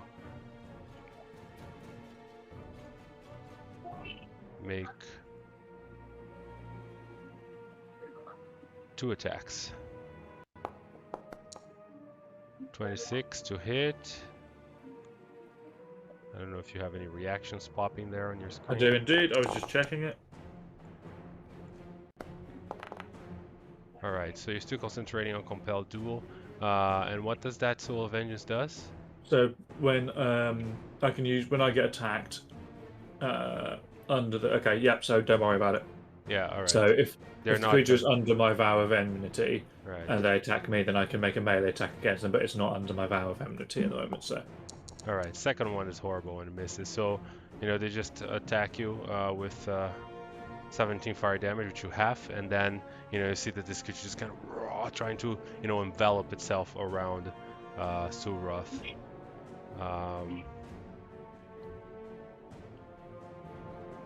Trying is the key word. Alright. Yep. And with that, it's Rusty. Alright, so seeing as this thing's starting off with us, I'm gonna move to right up front. And as I'm standing here, I'll enter my rage.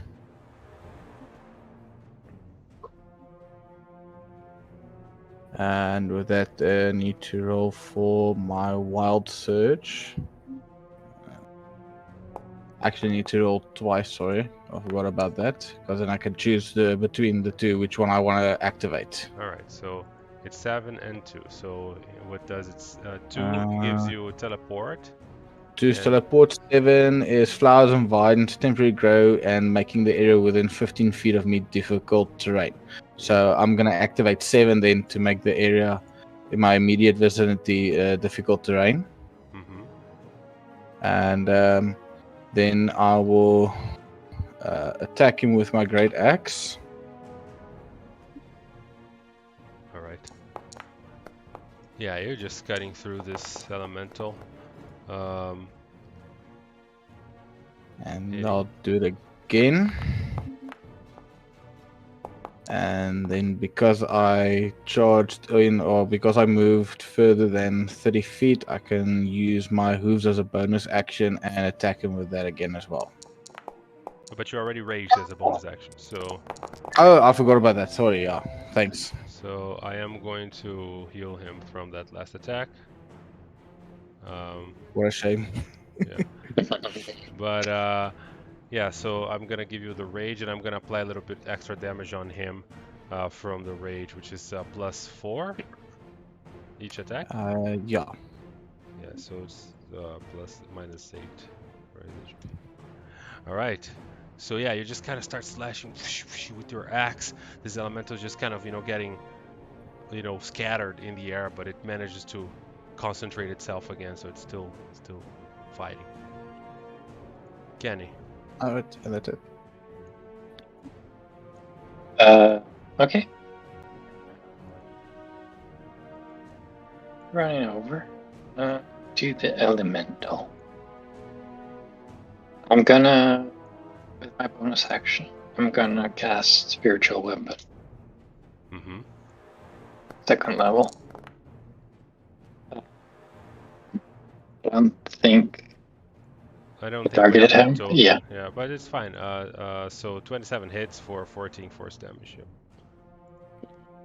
All right, I applied on him. And I'm gonna give him a little condition that says your spiritual weapon is on him, and you just tell me if you want to move it. Okay. Action. I'm going to do. Actually, yes.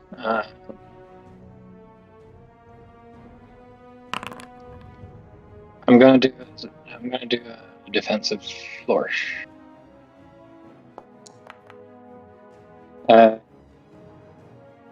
To attack him twice.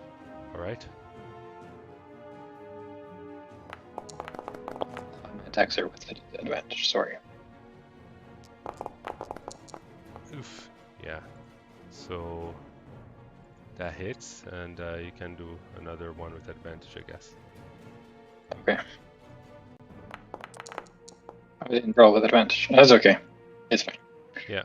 It's all right. So you hit him. Yeah. So you just kind of start slashing through this elemental, and your magical weapon is very efficient against him. But it's looking rough for the guy right now. Mm-hmm. And from the defensive flourish, he takes extra 2 damage, and what happens? I get +2 AC until the end. Until the start of my next turn. All right, 23. All right. You see another fire elemental coming from the back and just kind of moving in. As they get to within 30 feet of me, they need to do a. Well, I suppose maybe not. How long has it been since the original stuff happened in the village? Has it been more than an hour? Yes. Don't worry then. I was just thinking my Avenging Angel was still up. No, yeah. You had to wait for Rusty to go and come back, so. Of course, yeah. Alright, so this elemental just comes here and is gonna try and hit Rusty with 2 touch attacks. Hitting with a 20 on the first one. He's got a disadvantage against my attack due to my cloak of displacement. Oh, that's true. So let me see if I would hit. I would still hit. So that one hit for 17 fire damage, and then I'm gonna go another one, but this time I'll do with disadvantage correctly. And it misses, as it just kind of, goes through the fake Rusty, that is standing just a little bit, just kind of trying to burn you, and you don't even have to dodge. And that's the end of round 1, but right before we begin round 2, you hear these like heavy steps coming from the stairs, as it looks like more guards are joining this fight. Saika. Well, get the party started. I'm gonna. It's getting hot in here, so take off all your clothes. Don't yell that. I don't remember that part of the song. I forget God's not used to this. We've been playing with him for like forever. This is normal. We're going to do another longbow. You forgot that I was the weird one in our previous group, right? So The standards have changed. Dreadful strikes. 16, and then another one. Oh, there I go. My first weird glitch.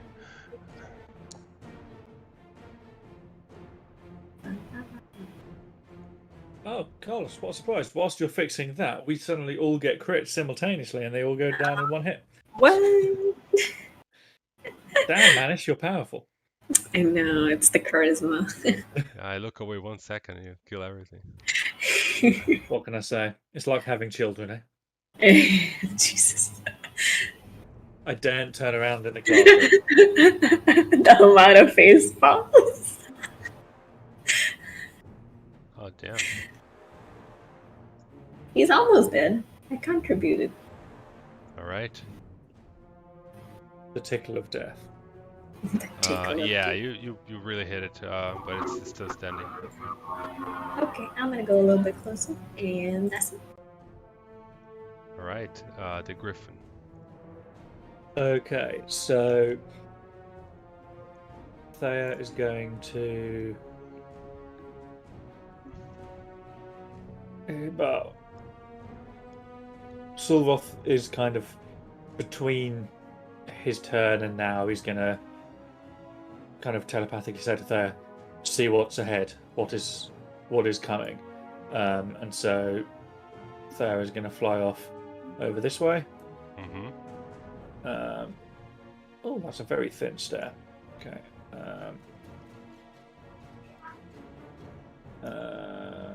And then that's Oh, don't do this. It's not a thin stair. It's wider. okay. Yeah. Don't change the height of your tokens, please, because that's gonna mess up your view. Because I'm using levels, so Got ya. you're gonna start seeing the higher level of the fortress, which makes no sense. Yeah. We'll just Okay. keep track that Thea is flying then. And she's just going to kind of come up here just to see what's going on, and then she's going to say back to Sulroth, fire giants. But she's flying high enough to still, hopefully, be out of their reach. Yeah, sure. She can fly as high as possible here. There's no ceiling above these stairs. Yeah. All right. Lair action. Let's roll a d4. 2. I have a feeling this is gonna be bad. Incendiary cloud oozes from the earth, centered on a random creature. So let's say 1 is Kenny, 2 is Rusty, 3 is Saika, 4 is Sulroth. Well, I'm gonna roll actually a d6 because, and then 5 and 6 could be one of the elementals. 4, that's gonna be Sulroth. So a cloud, big burning cloud is gonna emerge here. Incendiary cloud, which does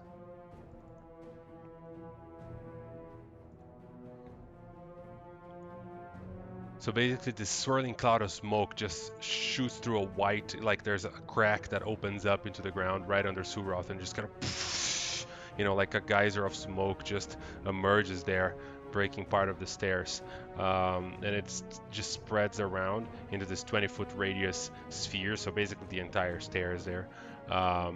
And everybody, please make a dexterity saving throw, difficulty 19. Remember, you can add 5 to it. Yeah. If you're within 30 feet of me. Bam! Bloody That's hell. a nat 20. Can I have some of that nat 20, please? Sorry, I'm supposed to have That's advantage nice. on my dex save throw, but I can't Yeah. get right with the. Just roll I'm again. just gonna. Oof. Not that it All helps. right, yeah. But anything Downside you of being a plate wielder, eh? yeah, so Surath and Rusty don't manage to dodge in time. You're gonna take 48 fire damage, which I think you have because you have resistance, right? I don't know Yeah. about. Okay, I'm just gonna use my chromatic dragon reactive resistance then as my reaction, just to help with the damage there. All right, so that gives you fire resistance, right? When you do it. Yeah. Yeah, when you take fire damage. Yeah. So you half it. So you guys take 24 fire damage, and so Okay, this. and obviously I get the crit on this Constitution saving throw for the thing that's about to die. Yeah. Oh, from concentration. Oh yeah. So you, all of you take 24 damage basically, as you have the damage. Well, Saika and Kenny, if you have resistance to fire, you have it again. So that's 12, right? Wait, we still take damage? Okay. Yeah, So 12. because you take half if you pass, and then you half it because of resistance, right? Yeah. I don't know if Ranger has evasion. Do you have evasion? Nope. No. No. Should have. Would make sense. Anyway, so yeah, this is the lair action. So this kind of and all of that area there, it's heavily obscured. So basically, it's very hard to see anything in the middle of this mess. Does it part like stinking cloud or whatever it's called that it blows away with the wind and stuff? Yes. All right, Surath. Okay. So Sulroth is going to keep it simple. He is going to take a swing at this first elemental Mm-hmm. with his Great Axe Maelstrom. I think I targeted myself. I did. Yeah, it's I'm okay. a Just mongoloid. just heal yourself again from 22 damage. Well, 18, because for some reason you took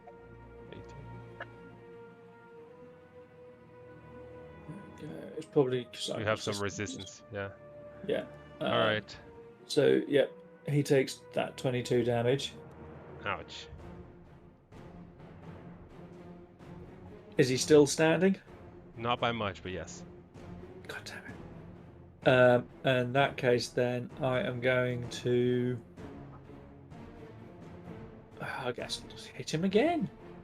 Although the temptation to throw a water skin at him is very high. But no, I will just hit him again.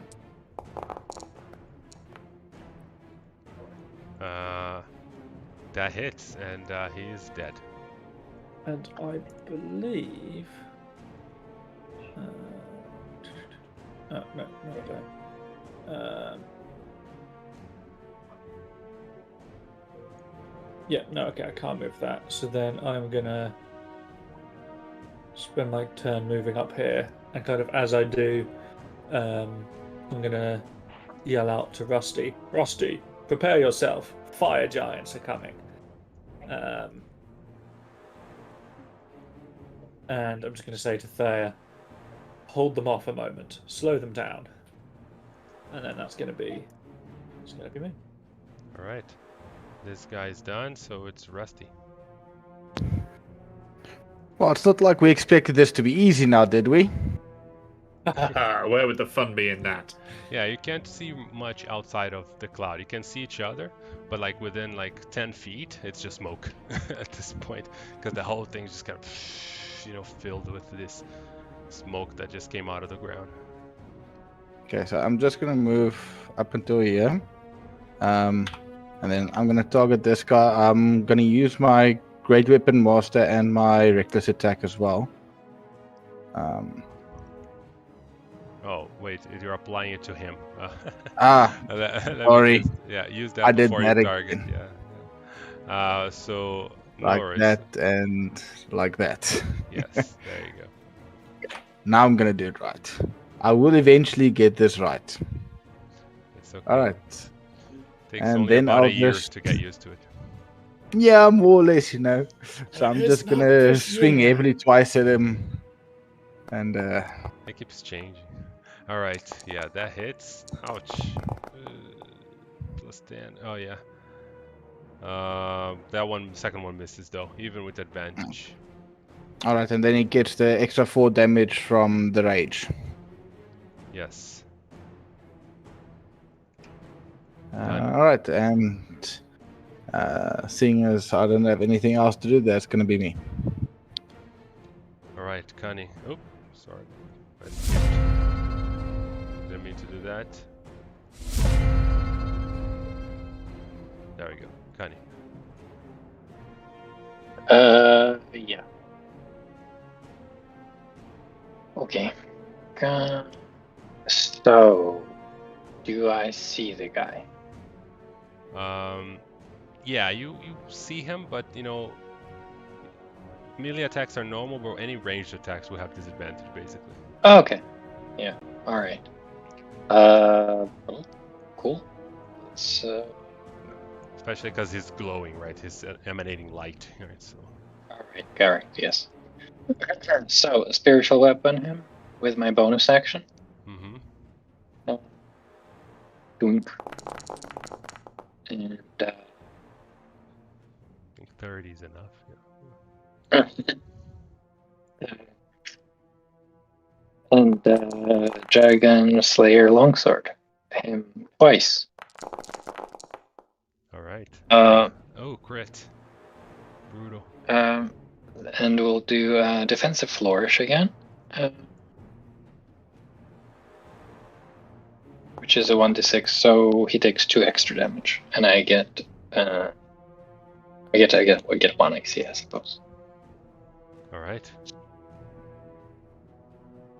Oof. All right. So as that happens, you see from the back, you hear this kind of boom, boom, just kind of flying, just moving, and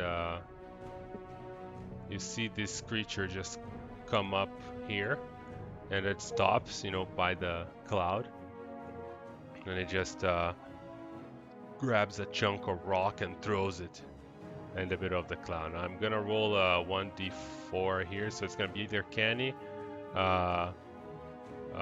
Sudroth, or Rusty, or the elemental fire. This thing is just throwing the rock, and like wherever it hits, I don't care. So with the 3, that's Sudroth. Of course it is. So it's gonna just yeet a big rock at you. Ooh. Hitting for 34 damage, and then I forgot to roll with disadvantage, so I'm gonna see if I would miss. I would actually. So Excellent. yeah. So I'm actually healing you. 34. Lucky me. Yeah. So I'm gonna do again. Oof. Jesus Christ. What the? Don't forget disadvantage again. Yeah, and my crit gets, yeah, I still hit. So, wow, I rolled a double 20. Yeah, but you don't get crit because you have adamantite stuff, so you take normal 31 damage, right? It works. Yeah, it works. The crit What got about second nullified. disadvantage? We've had one disadvantage. What about second disadvantage? So it's just things just kind of grabbing rocks and just ruling, throwing them in the middle of the smoke and hitting. You manage to block one, but then this the second one kind of hits you.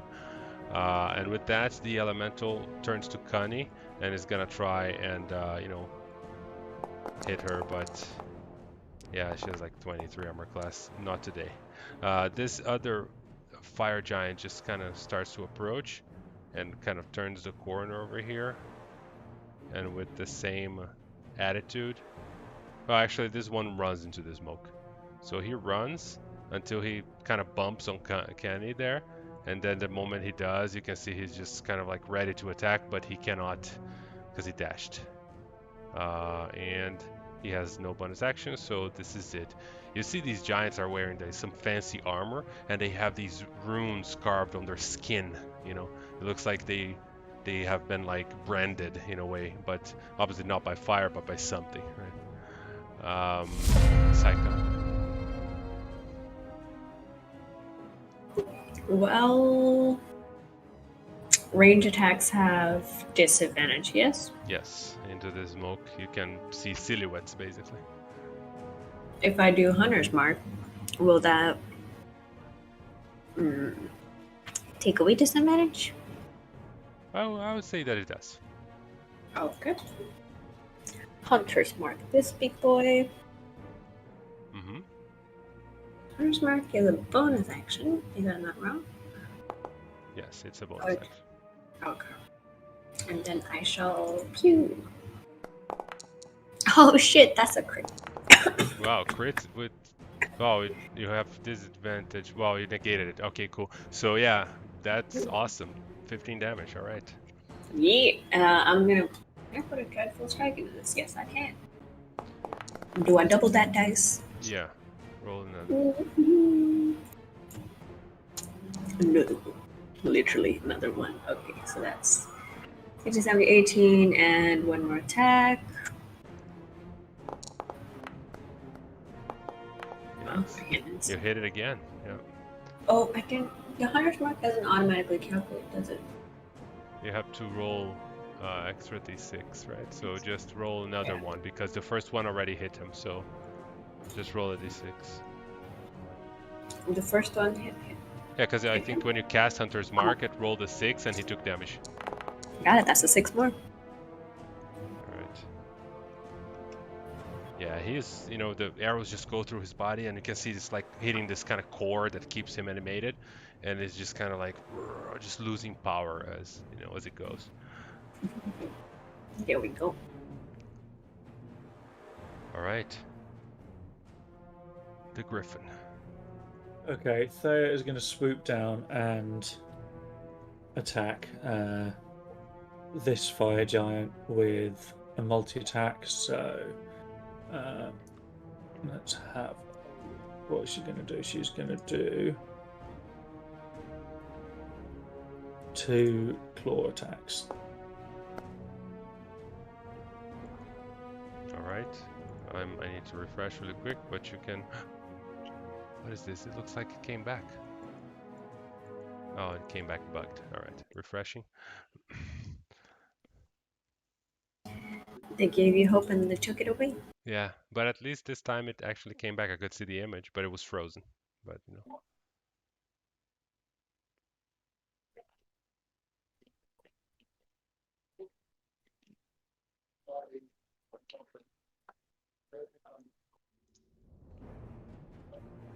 Alright, so the claw attacks are hitting and hurting the giant.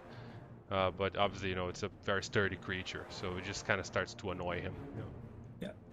But that's going to be the end of Thea's turn. Solroth is going to kind of... It's actually the lair action right now. So yeah. Yeah, so the lair action happens, and which means that this fog thing it disperses. So it's no longer, like it was just last one round. But another one shows up, and we'll see which creature is going to emerge. So 1, 2, 3, 4, 5, 6. Okay, let's see.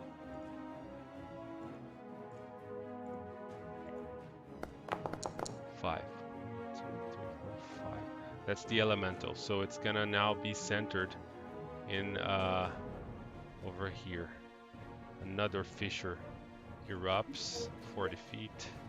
Another fissure erupts right under the elemental, and I need everybody to make that dexterity save. Difficulty 19. Sorry, how do I do it with advantage again because I keep messing it up? Yes, to do it with advantage, I think it's shift and click, but if it doesn't work, it's alt and click. Alt You will click. get +5 again, which brings me to 1 short, annoyingly. Oh, Rusty passed. I can do that. Yeah, Suroth is the one taking 10d6. Oh boy. A lot of damage. 31. Yeah, that is a like level 7 spell or something like that. It's an incendiary cloud or something like that. But I So only take it's half of that, don't I? yeah, you take 15 Suroth, and then everybody else that passed takes 15, and if you have resistance, then you take 7. Roger that. Maths is failing me. 139 plus 16.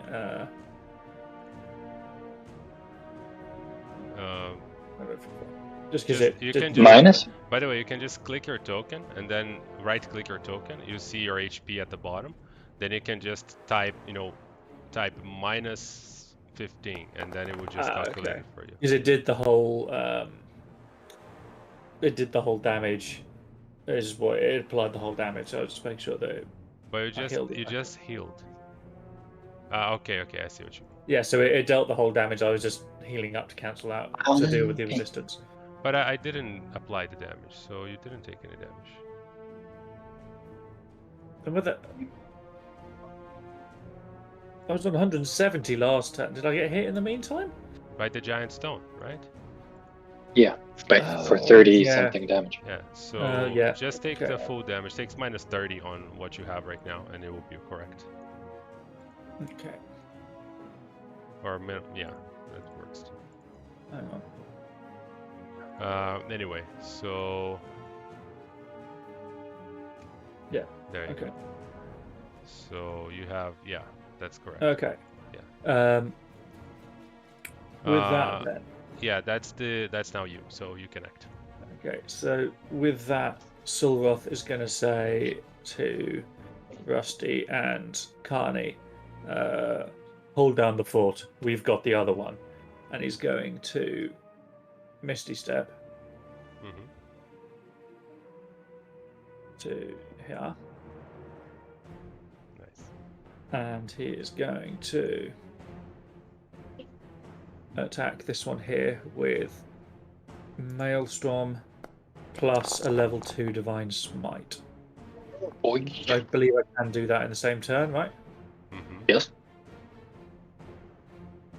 Jesus Christ, mate, you're overpowered. Fuck.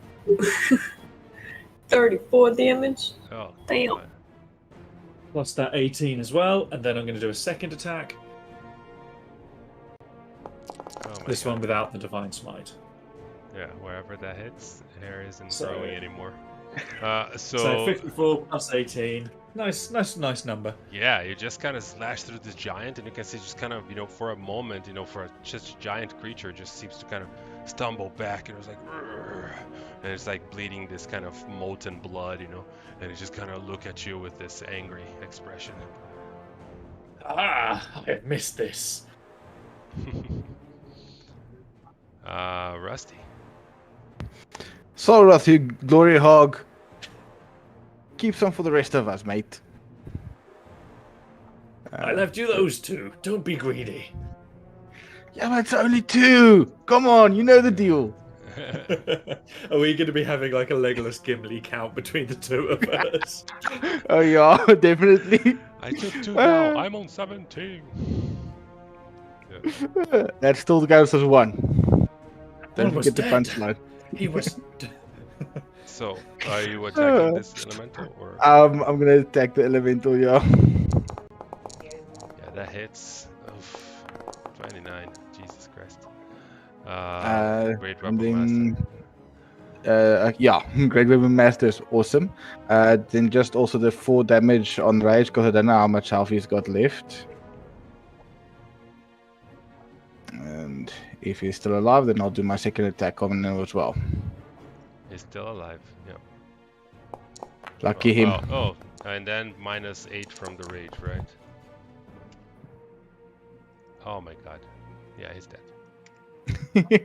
Okay, so with him dead, then I'll run up here.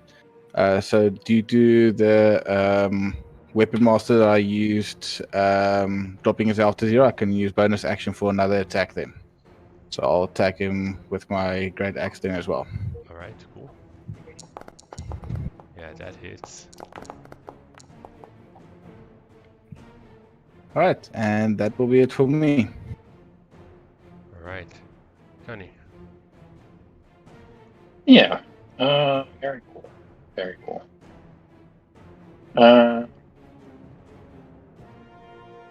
Okay, I have spiritual weapon going. So, bonus action. Spiritual weapon. This guy.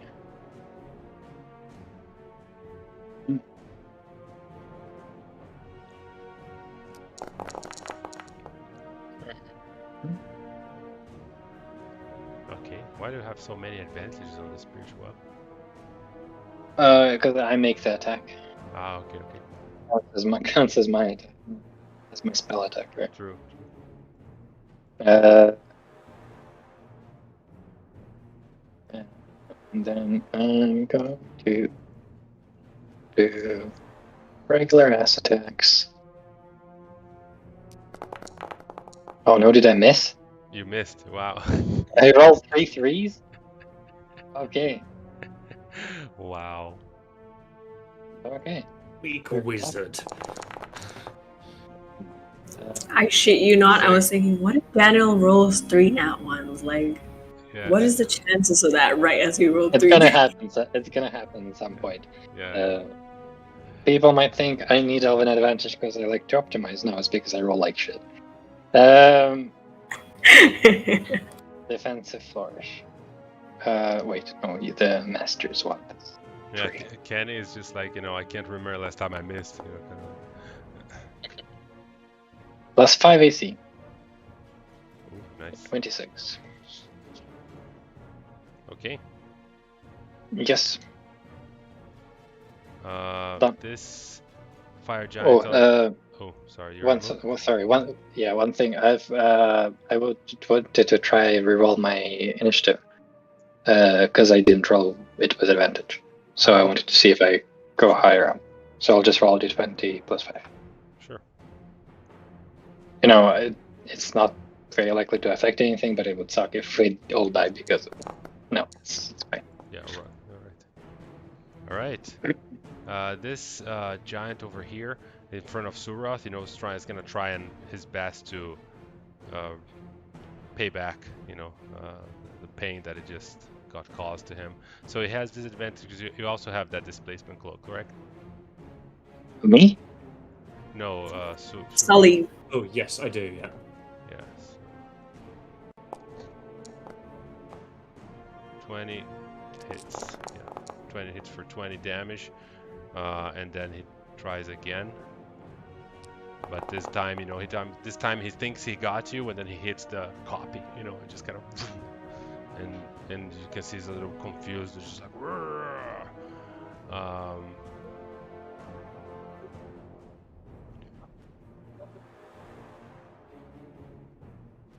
all right. So there's that, and then it just kind of moves through you, like advancing on Sauroth, and it's gonna do the tackle. So make you're fine. So essentially, it just kind of moves through you and just kind of bumps onto you, trying to knock you down, but you manage to keep your footing. Shoulder bump. Yeah, this elemental's dead, and then It doesn't even count as a shoulder. It's like tiny. It's stomping, yeah. You And then need it's like giant. more like a knee push, yeah. And he's trying to hit Rusty because sees the big target in front of him, Centaur. He's just gonna go for that. So he swings his big sword. He has also disadvantage. Well, normal roll because you have reckless attack, right? So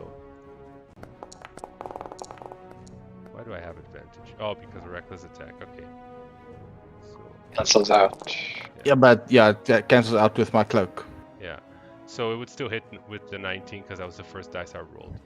So But I've got 20 AC, isn't it? So 19 to hit plus 11. It's 30. Yeah. 30 to 32. hit. oh, Yeah. oh, okay. This, But I this, don't see that. This is correct. This was a normal roll, and that's 30 to hit. Ah, okay. My unstable backlash, I can reroll for my wild surge. Okay, that's a 1, which gives you Shadow Shadowy. tendrils lash out around me, doing 1d12 necrotic damage in a 30-foot radius. And I gain 1d12 temporary hit points as well. All right. So roll the d12, I guess. So that's for the damage. We're going to use the same one for the damage and the temporary hit points Yeah, yeah. to make it easier. Yes. So these two take 2 damage. All right. Shadow Trench just emerges. All right. Sorry, Connie. Round 4, Saika. Okay. Shroom sliding.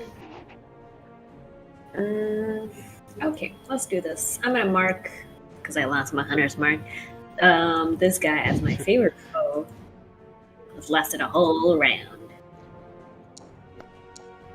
Okay. Hit.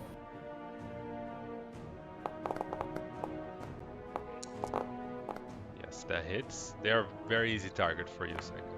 It's almost like target practice. You just gotta shoot. It's not even practice. I'm gonna put Dreadful Strike into that, and then another one. Now this thing about favorite foe. Let me check if it's like concentration, so it's every round. It works like concentration time. once per Yeah. turn. Yeah. Okay.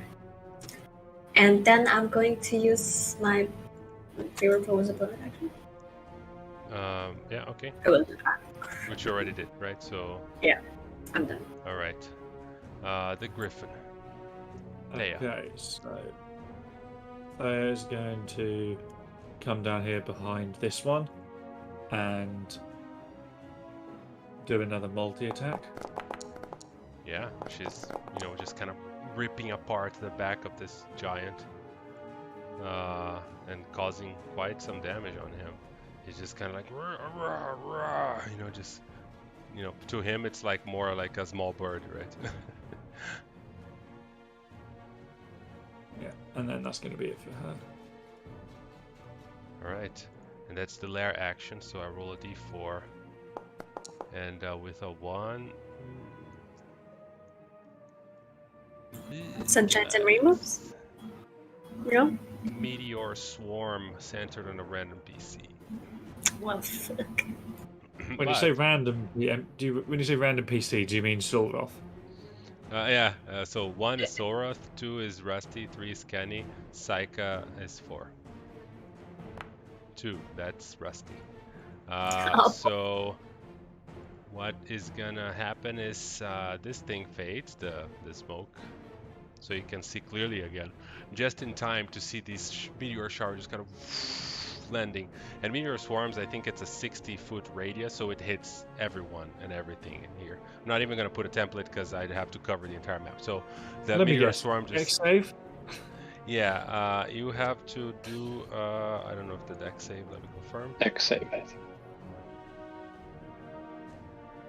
It is dex save or take, yes, a lot of damage. It's like 40d6 or something. Yes. Oh my god. Sorry, what? Oh, God. I'm going to put my camera back on just so you can see my face of... Do we still have the +5s on our deck saves? Whoever is within 30 feet of Surath does. So I think all of you Okay. do, except for Saika, maybe. Wait, oh, fuck. Psycho's 40 feet. I don't need it, Okay. so... So then I'm 21. What's the DC? It's 19. Okay. Still, I rolled a Fuck, I 1. need it. Out of it. Psyche, you get a +5. Well, you all get +5 because of me. So Rusty and Psyche. Yeah, You're too survive. far away. You I also need get to. +5, 20. but it's not. Oh, it is on yeah. yours already, right? Yes, it is. No, Yeah, you have. I have a +5, but that's my proficiency and dex. That's my dex saving throw. Yeah, but it still would be +5. just 11 with your charisma bonus, right? Yeah. Oh yeah, I mean, for me it doesn't help. I didn't Yeah. realize Psyche was out of range. Yeah. Oh, Kenny failed with advantage. You rolled 2 1s. Oh my god. So. I'm I telling would you. have passed with a +5 extra because then I would have had 21. Yeah, Rusty would. So just first, make it. let's do the bludgeoning damage, which I think only Rusty has resistance to, right? I Because you're believe so, raging, yeah. right? Yeah. So Rusty takes half of this, and everybody takes. Oh shit. Everybody takes 76 damage. Rusty takes 38.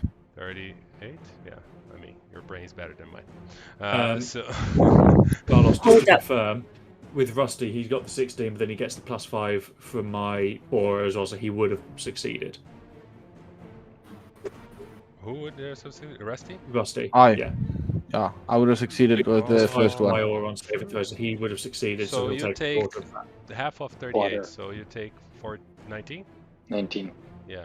Hold up, Connie. I can try and help you because with my Dragon Touch focus, because it's metallic, I can use a creature you see within 30 feet makes a saving throw. You can use your reaction to give that creature advantage. Do you want me to put that up?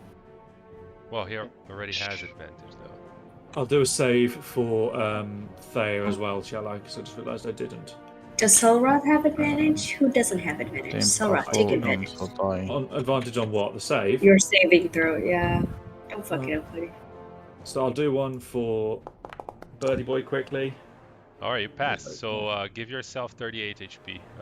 Well, no, that's not for me. That's for Thea. Oh, that's for Thea Thea. takes half damage. Still nearly dead. For me, I'll do that other one. Still fail. All right, so you take the full one, so your damage is already correct. That's the bludgeoning damage. Now we're gonna do the fire damage, which you guys have resistance to, I think most of you. But yeah, so let's see. Ugh. 61. Yeah, fire I'll use that for helping. So then it will be 30 for me, am I right? Yeah, 30, but and then half again because you passed, right? The dexterity. Okay. So 15 for That's Rusty, 15. and then anybody else takes the. So if you have resistance, you take 30, right? If you failed, and if you passed, you take 15. Thea's gone. Thea's just got, this meteor storm just so running. Now I'm gonna do the fire giants. They are immune to fire, but they will take the bludgeoning damage, which was 76. So I'm gonna do their dexterity saves. Pardon, the 61 is the fire damage, right? Failed. Yeah, the 61 is fire Yes. damage. Yes. Yes. Failed. Both of them failed. So both of them are taking 76 damage, just like you guys. I need to Oh, refresh boy. the page. That's a lot of damage. Yeah, meteor storm is a lot of damage. level 9 spell. Mm. It is brutal. I mean, I almost have 300 health and I felt that. Yeah. I have 31 health left. Shit. I have 40, Almost saw Wow. people. and I didn't even get hit. Alright, Motherfucker. so this giant just dies from the meteor. Like this meteor, just the same meteor that hits Thea and kills her hits him because she was by his head, and then it's like they both got hit, but just kind of splash on the wall behind them. And then this other dude takes -76. He's still standing, but you can see that he got a big like bruise, and one of his eyes is just like he can't see from it anymore. Just kind of looking down with one red eye at you because of the bludgeoning on his head, and it looks a little dizzy. You do realize you got to take shelter because this could happen again next round, and I don't think you would survive another one of those. No. So How to end a one shot quickly. yeah, TPK on the meteor swarm. Sulroth. Okay, so Sulroth is just going to keep it simple. He's just going to take a swing. Did we skip my turn? Oh, sorry, it's round.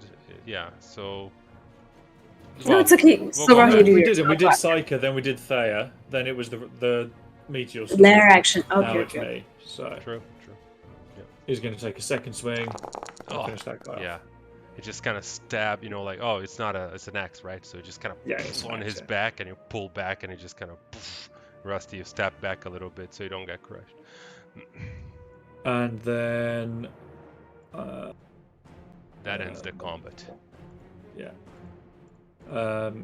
So at that point, I'm just going to heal myself up. So yeah, I'm going to use Aura of Vitality. We could take a short rest. Just use up the hit dice. Not outside. We Not need outside. to get Well, yeah, get the inwards. hell out of here. You know what? I'll take the risk for now, and I will. Yeah, that happens as we go, so it's fine, right? Because it lasts for a minute. Yeah, you're just kind of moving up the stairs and healing yourself, like. Yeah, you know what? I'll use a third level Aura of Vitality. Nice. It'll just center on me. All right. So then, Yeah, it's everybody gains 6, and then every round you can heal 2d6 from somebody else, right? Or how does that work? So. Because I see that you place the Aura of Vitality, everybody heals 6, but I don't think Yeah, that's so right. everyone, I think it's just a case of I choose someone who gets 2d6 each turn. Each turn. Along Alright, with you. I don't know if that 6 at the start is the case, if that's just a weird thing with the template. It's Just a weird template. thing. Yeah, it's the weird thing with the template. So I am going to, oops, sorry. I'm going to select all of you and damage 6, and then just choose who you're healing on the first round that you... Okay, so the first round is going to go to me. And Hit that's yourself. you and someone else. It is you heal yourself and someone that you choose. No, it's just someone that I choose, including Or. myself. So it could be Okay, someone- I'm reading it wrong. Sorry. Yeah, you see a massive door there, Understandable. Connie. All of you, actually, as you climb up the stairs. You can see there's a huge double door here, carved into stones. And you see that as the fire giants, they got defeated, they fell on the ground and they turned into stone. And you can see that something's carved them then, but it's in a language you don't really know. I don't know if anybody of you knows Ignan. No. That's No. or Primordial. Oh, I might know Primordial, actually.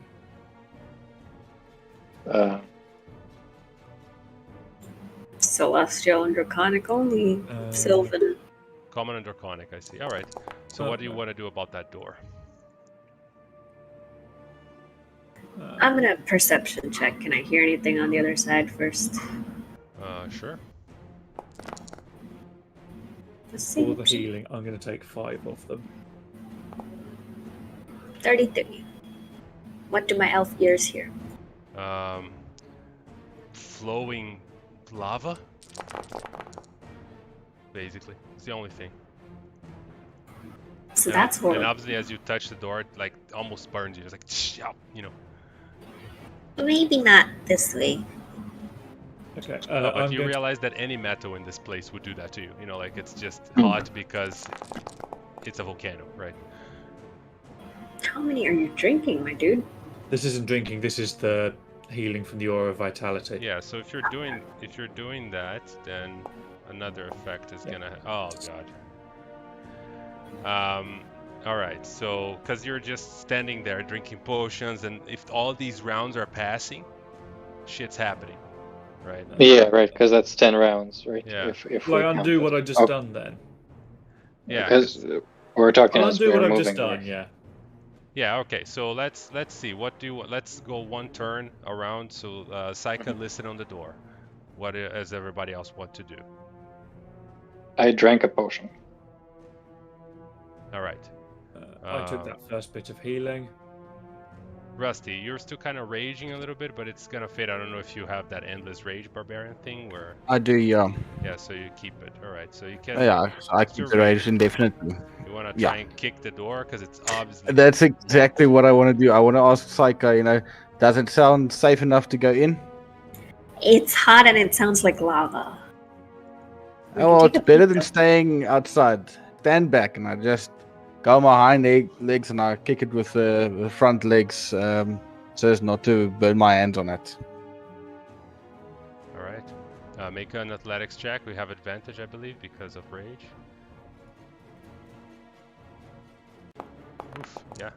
Yeah, you just kind of, and then like the hinges of the, like you do with your front legs, just kind of, or maybe with your hind legs. I don't know how you want to do it.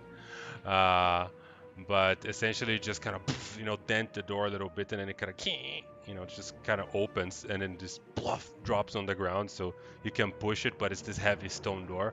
But it essentially opens up to reveal a corridor full of grates.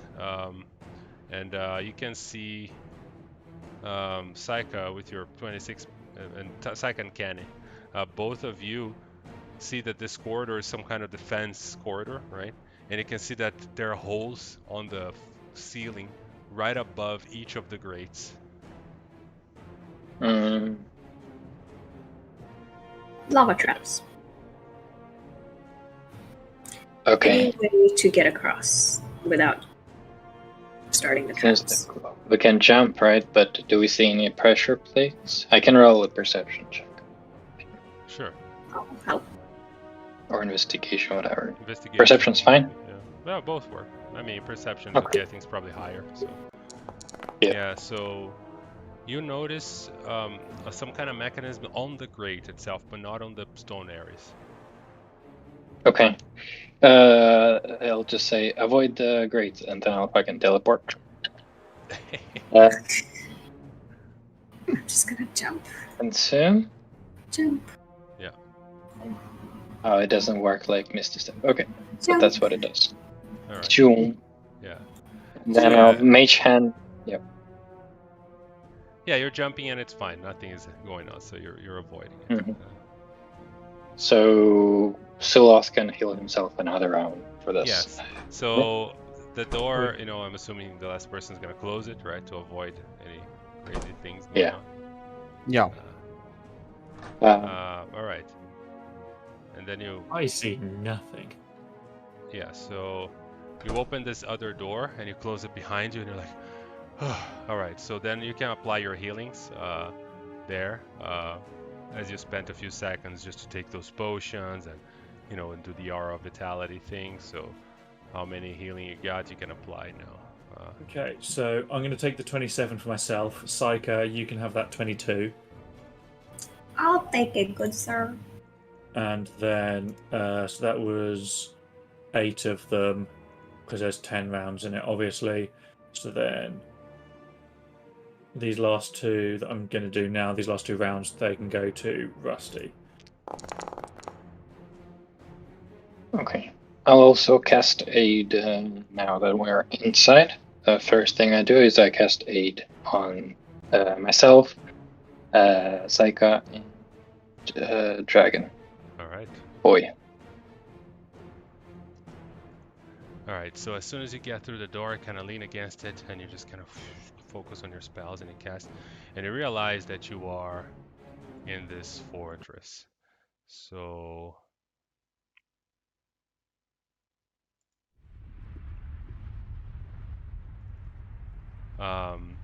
you can see those stone walls are all carved in bas relief, depicting these flame-bearded dwarfs, dwarven-like creatures tunneling and building inside a volcano. So it looks like a story of a place like this being built. And you see that the corridor goes to the right and to the left, and it opens up into a bigger room. Both Saika and Kani can hear some movement from ahead, so you know that there's somebody around here. Saika. Give me a second. I also need to heal. Some of us took damage. I'm going to light up a torch so I can actually see. All right. Oh. Why is it 2d8 plus 0? Oh, that was not what I expected. In the name My of bad. Jesus. That's a very odd template for a torch. Yeah. Yeah. Does a lot So. of damage though. Are we having a short rest, guys, or? I think just sitting and recovering for a moment, catching up there is not a bad idea. Jesus Christ, the torchlight is applying on everybody. Torch is more like a fireball. Don't ever put torches on the map like this. Was that as bad as the thunderstorms I used to do as Rosha at the start? Yeah, no, because I had to delete the freaking map. Yeah, but that was more my fault than it was yours. Okay, shall we scout a little? Let's take a short rest, yeah. Scout Yeah. based. Corrections. All right, so We don't know what's ahead. yeah, don't take a short rest yet. You Gonna find a good place first. all right? So Saika is stealthing. I'm just going. I'll give you. Then I will give you a bardic inspiration. Why, thank you. Yeah, I'm gonna Saika. Just thank you. drink a potion As whilst we wait. you move there to the corner, you look around and you see this big red-skinned creature, you know, with a torch effect. Even this guy has a torch effect. Jesus Christ. I'm removing that. So you see this big red-skin-like creature, which, you know, with 3 horns on top of their head and this huge scimitar, and he's talking to some other one. You know, they're standing next to these braziers that illuminate that center room. And you can see that the roof of the room is higher in the center, so you can clearly see that you are now standing under a balcony of sorts, right? Where the roof is about 20 feet high, which is pretty high for you. Not so much for them, right? And then, but where they are, the roof is like 40 feet high, or it's like twice, so they're standing on this pit and surrounded by a balcony, right? And they're just kind of just talking some stuff, and you can't really understand what they're saying because it's ignorant. I'm gonna use my nature's mantle to kind of blend into the shadows a little bit. So even if I'm lightly obscured, or even if I'm directly obscured, I can hide. I just want to peek around this corner and see how many of them are there. Sure. Yeah, you see 2. Yeah. Immediately. So, yeah. She's gonna pop back and say, 2. There's 2 really big guys. Oh, I have an idea. I have a spell that I'm gonna use on everyone. I don't think I need to target. Just remember this. I'm gonna use. Sorry, really quick. Rari's telepathic bond, so we can talk in our heads. Oh, nice. Yes. I am also going to do bless on the 4 of us, so I guess I'll do that at 2nd level to get us all. Nice. That will get rid of my aura of vitality. That's fine. So 2nd level. There we go. So that should. So, in our heads, should we try and talk to them, or? They're fucking huge. I don't know what they are exactly. I try and describe it to Connie and see if she knows what they like. Evil creatures. Big red skin, 3 horns, gigantic swords. Does that sound familiar? Sounds like Ifriti. Yeah, that sounds like Ifriti does. So Ifritis. Ifritis are not good people. No. And they would be hard to negotiate with. Murder it is. Worth a shot or not? We can always go the other route as well. Is there a way around it? Maybe. Yeah. Go check it out. Yeah, when you move to the other side, you see that there's another one there, and it's like, it's like poking its nose, like, and it's standing in front of a door, so it looks like it's guarding. And then you hear heavy steps, as it looks like the 2 Ifriti in the middle are climbing up the stairs. So there's 3 and probably stairs leading up. It's probably up to 5. So it looks like they're moving up, up above you. No. Like, so you can hear their heavy steps literally over your heads, like walking like right above where you are, and then still kind of talking and making this. So they went up the balcony that that is, you guys are standing underneath, basically. Hmm. I don't suppose anybody has something to make things quiet. That'd be you. I'd be in silence so I can take him out, but no. Yeah, you know that as long as you're walking on the edges of the room under the balcony, the guys who are above cannot see you, but there's still one, in this level. Down So, there. yeah. And you have a torchlight, and so you don't know how long it's gonna be until they see your torchlight. Extinguish that shit. I put out the torch. You'll have to guide me. Alone in the Damn dark. Dragonborn and their lack of dark vision. Yeah. What do you do? What do you do? Yeah, this room Well- is well lit, but the center, right? This part here isn't well lit. Yeah. Try some Jedi mind tricks. Wait a minute. I can go invisible. Hold on. Let's try it. Convenient. A little bit. I'm gonna hide. Vanish. Right? Vanish is the one that. All right. Where's the one that makes me go invisible? I have that too. Nature's Veil. There we go. Boom. Mm-hmm. For one round. Yeah. Okay. So I'm going to pop. Oh, let's go quietly. 15. I'm gonna grab a rock or something and throw it over here, so it makes a sound. All right. So where did you throw it again? Sorry. Over here All right. to this. Yeah. So you grab this rock. Let me roll his perception check. He's just kind of like comes to investigate the rock for a moment, and then he kind of looks in your direction. Like you can see he's kind of like, and then you see he says something to the guys above, and then immediately you see he disappears, Son of a bitch. turning invisible just like you. Okay, it's battle time. I tried being smart about it.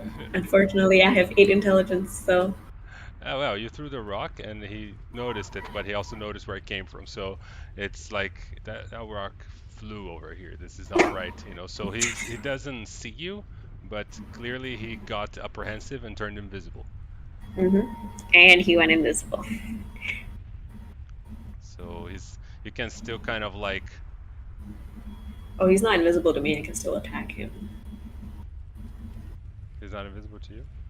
Ranger feral senses. Yeah, so you have here dark vision, but I don't see any feral. Let me look at the features. Let me put it. Invisibility Yeah, won't I mean, protect it's nice you. for me because I'm It learning makes you about a little bitch. the capabilities of 18 level. There You we can go. use supernatural senses to help you find. Within 30 feet of me, I should be able to Yeah, so you see that he is. smell it. What I'm gonna do, I'm gonna give you. You can just ping where it is. I'm gonna give tremor sense to you. Oh the hell? 30 feet. Oh shit, that looks fucking cool. So I don't know. It's like being tough. I don't think you can see him still, though, can you? No. Yeah, so he is. Now I see him. Yeah, so he's right there. He's looking for something. You can see he's kind of like walking around, like, trying to detect. So you're both like into this, like one trying to detect. Like, he's there, but he doesn't know you're there. So you're just kind of, slowly moving around and. Do you say anything telepathically to us? Yes, Or? I'm like, I think he noticed something's fucked up, but do you want to kill him or can you go invisible? I can't. Or while I play cat and mouse with him, can you just sneak around the side? We can try that.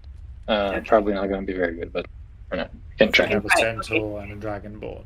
Sneaking Yeah, is not an option. there's doors, so you could try and sneak into any of the doors, but obviously then you don't know what's in those doors, so you can't complicate yourself, right? My stealth was very good, so I think as soon as I realize what's going on, I'm just gonna say, "Fuck it, let's kill him." All right, so he's Like- invisible still. You know, Psycho can see him, but nobody else can. So this, yeah, so we are going to roll initiative here. And guys, what's your availability? Are you okay to try and finish this combat, which is Yeah. probably gonna take 30 minutes? I'm okay for today. Yeah. Yeah. No work Because- tomorrow. Yeah, because then we can start and I'm good. finish, right? All right. If it goes any time beyond 30 minutes, then we just pause it and continue when we come back. You know. Try to go chop, chop, chop, chop. Yeah. Chop, chop, chop. Let's go. Murder time, baby. Sleepy time. Let me Let's go. just change you here just a moment. Can I sneak in a last heal before we start? Yeah, I mean you Dude, were. we could just take a short rest after. No, but he was just literally waiting for stuff to resolve. So. Whatever Couple. works. Yeah. All It's right. your choice. Just need to figure out what I can do in terms of healing. It's going to be the best option.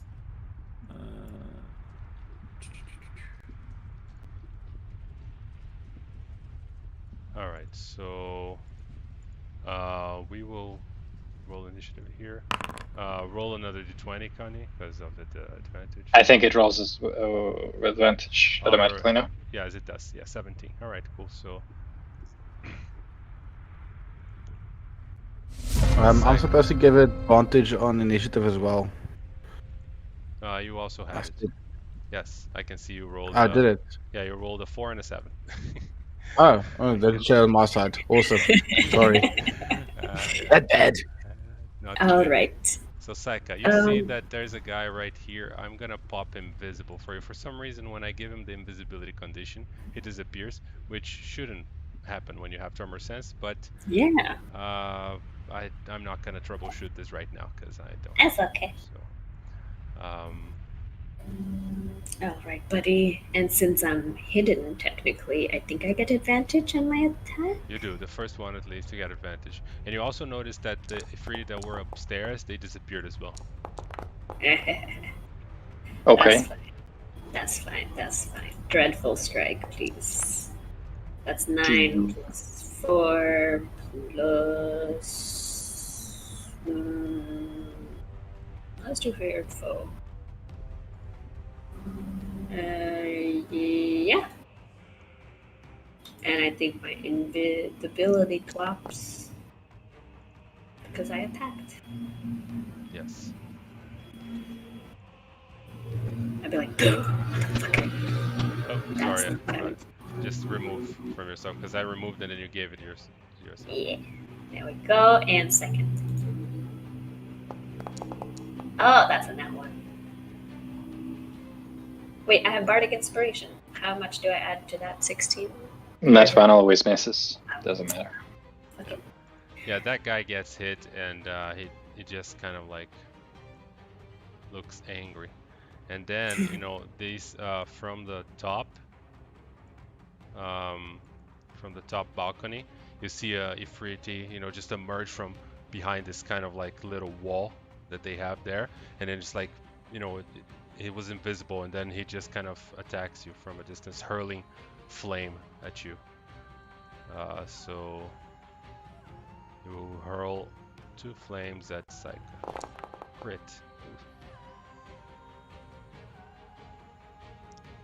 Because of Nope. Pop my dragon wings and give. Oh, it's a crit. Never mind. I'll take back that usage. Go ahead and hit yeah, me. you take 37 fire damage, and then he shows up over here, no longer invisible. You probably can't see him, but he's right here. You know. I can see him. He's 20 feet up. Yeah, true. We shouldn't be able to see it. Weird. Anyway, so he just gonna hurl flame again, but this time not with advantage. 24. gonna shield that with my dragon wings.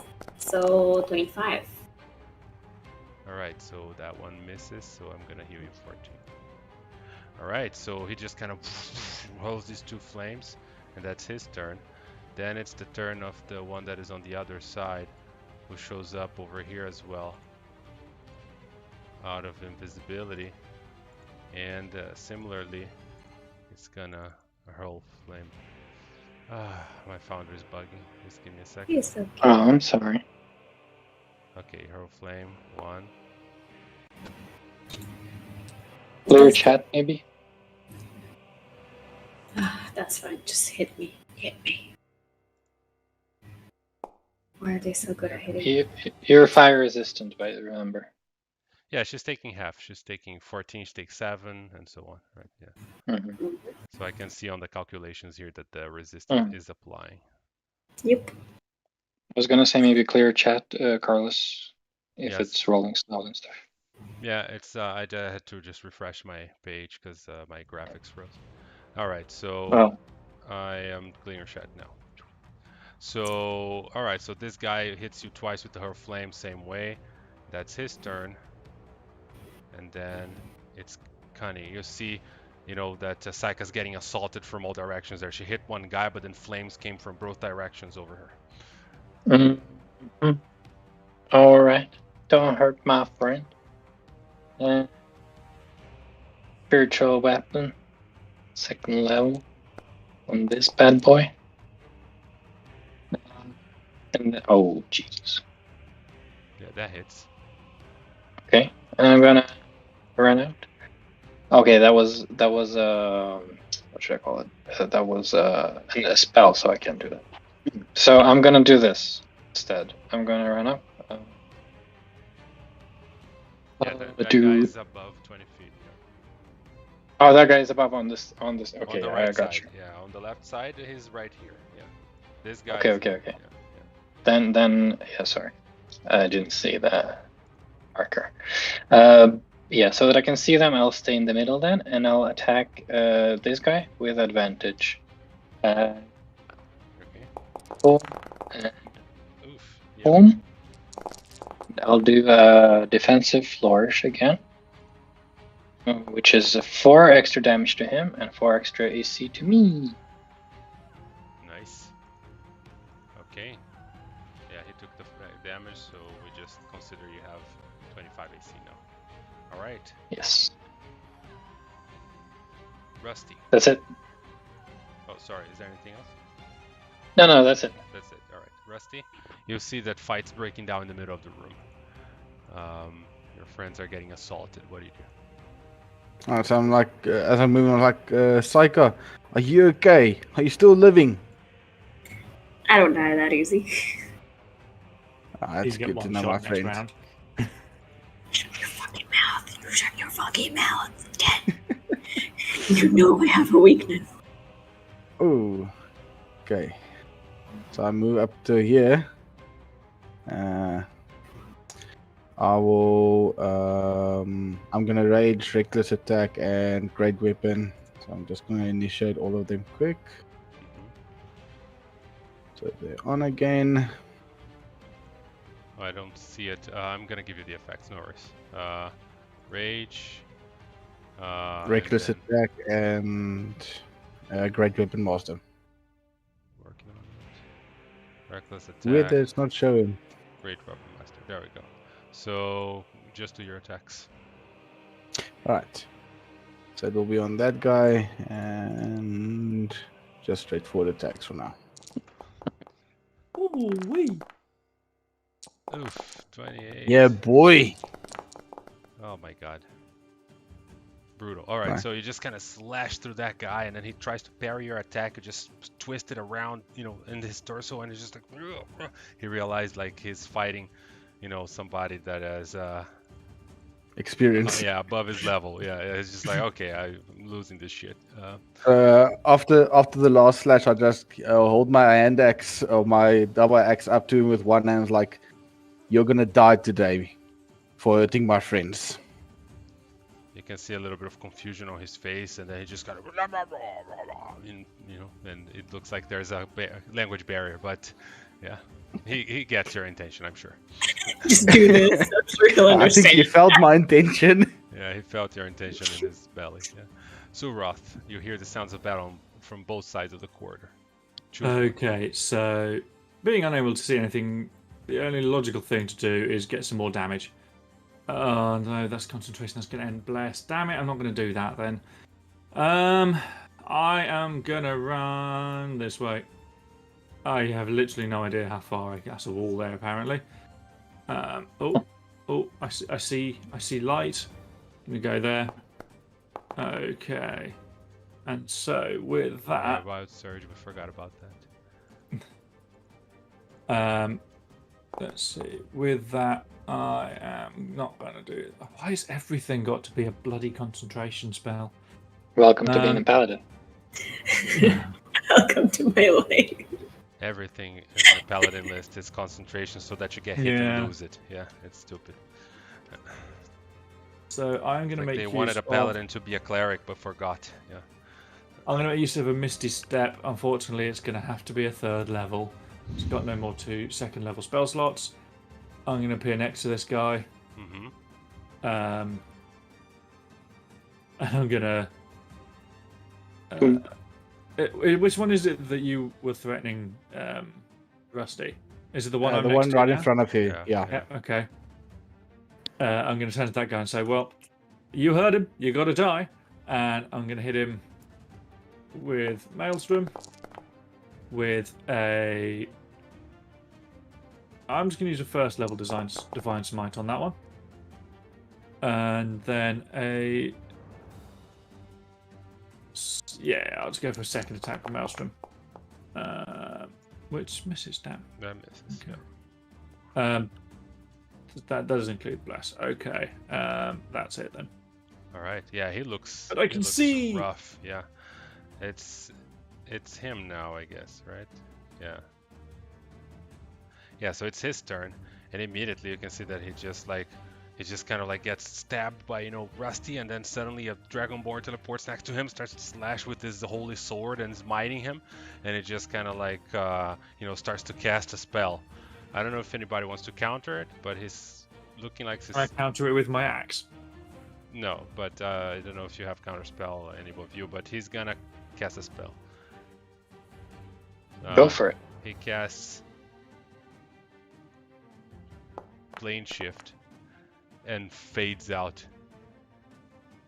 And you see Oh, that where just is kind he of playing? woof, and disappears. What a little bitch. Fucking coward. And he didn't even take his friends. He went with his friends, chicken shit. Yeah, I wasted a level 1 spell slot on Well, that. you intimidated him, and he was like, "I'm not dying for this," and just teleported away. So that was round number 1, and one of them is gone. So now you have 2 3D on the top balcony. Saika.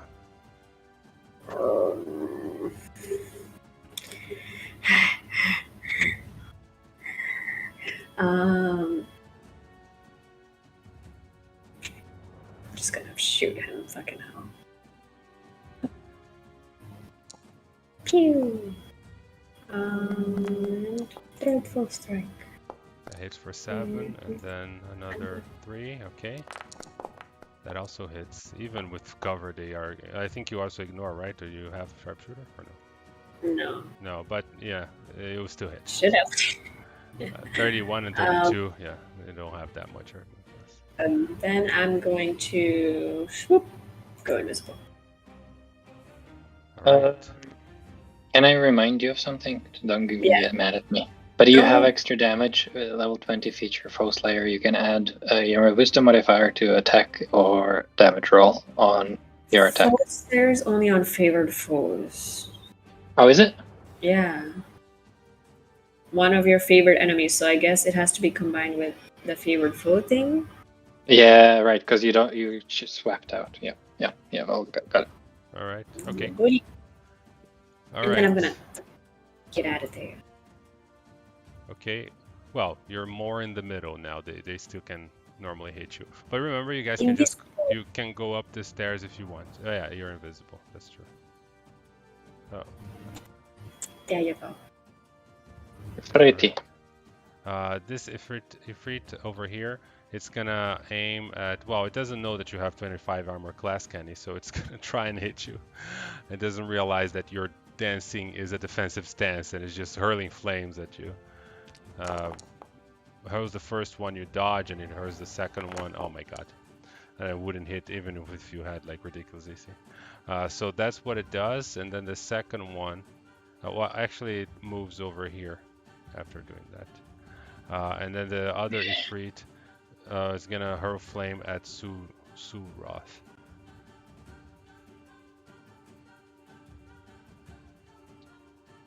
Actually, it's not gonna do that. It's gonna cast a spell. That's a good choice. Wall of fire. Or Up to 60 feet long and 20 feet high. So it's gonna create this wall of fire right here on the. Oh, sorry, one moment.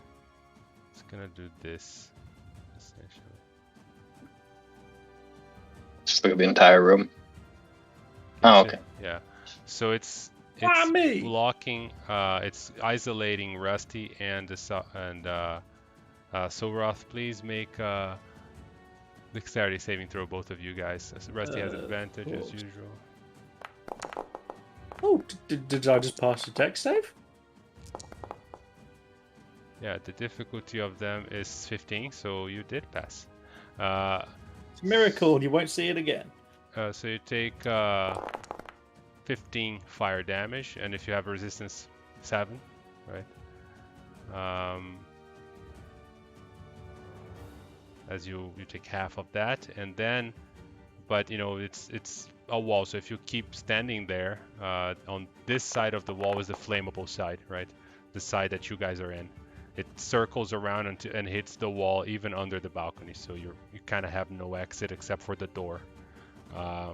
And then it moves over here as it seems to be approaching the stairs. Kenny. Mm-hmm. Well, I'm gonna run up the stairs then. 10. 15. Dipshits. Okay, and I'm gonna move my spiritual weapon on this guy. He's barely injured. Because he's the only one in range of that. So, really quickly, I'm gonna roll my attack.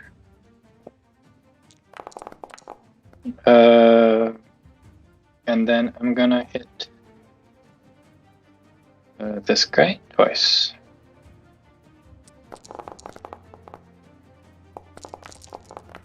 I'm gonna do another defensive flourish. Get myself +2 AC. Yeah, so you're hitting all on this guy. That's what you wanted to do? Yeah, oh, I forgot to retarget, my bad. No worries. Oh, I'm sorry. Okay, let me see here. 30 damage from transferring from this guy to that guy. Yeah, +30 on this one and -30. All right. That's it. It's my turn. Rusty, you see that the fight is now going upstairs, but you know you're surrounded by this wall of fire. So what do you do? Okay, so the guy that was here with us, he basically left going this way. Am I right? Did I see that right? You heard his steps going like doom, doom, doom, moving south. You know. Yeah. Okay, so am I standing in the wall of fire at the moment, or? It's right in front of you. I just want to understand. It's right in front of you. And if you can go through it, but obviously then you take a lot more fire damage. And if you stay there and finish your turn next to the wall, then you also, you know, within 5 feet of the white line, then you also take fire damage. Okay, so if I'm here, I'm out of the range of the fire. Am I right? Yes, you're good. Okay. You have to be within 5 feet of the line. Yeah. Okay, so I want to chase that guy that Am I going in the right direction to chase him?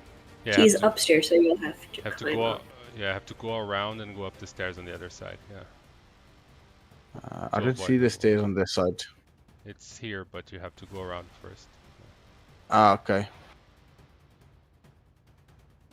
Okay, A lot of so speed, I'm gonna right? have You to have like, dash yeah, you have to 50. go there. Yeah, I've got 50, so if I'm dashing, then It's 100.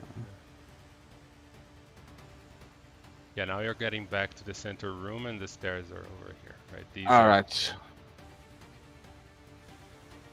There you go. So Okay, you so then go up the stairs, and you see Kenny there fighting one of the 3D, and the other one that walled you is over here. all right.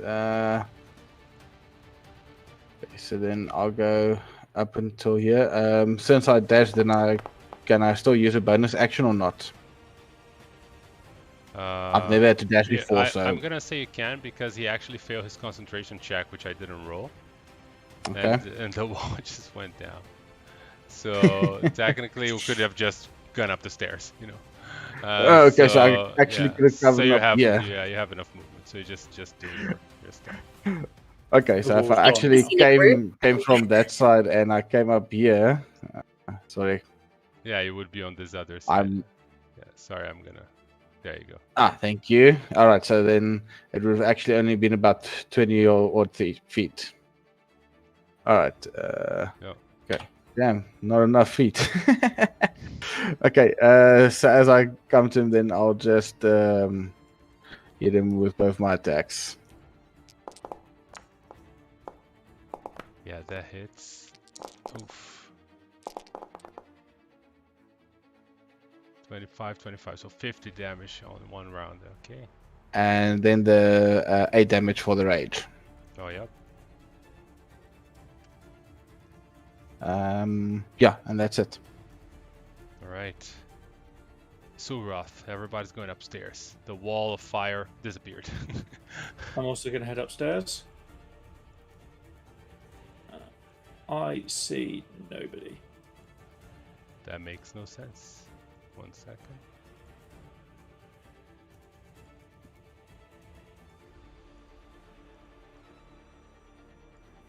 Yeah, you should see people. No. Shall I reload on my end? Because no, you shouldn't, because let me delete your token really quick. No. Now you're not going to see anything. Big on touch. Nope. This is so strange.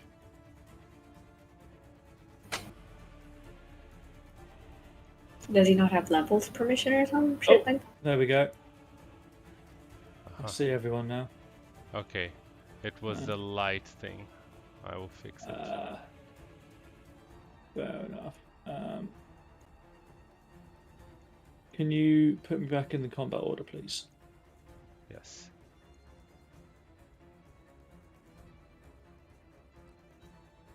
Okay, I'm living and learning with the levels modules, guys.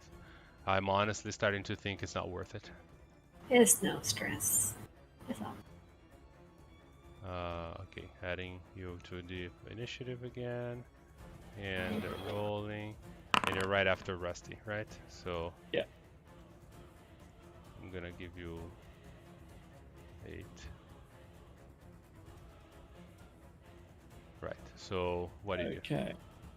So I'm going to come up the stairs behind Rusty, and I'm going to go for the Efreet with a couple big old swings, and then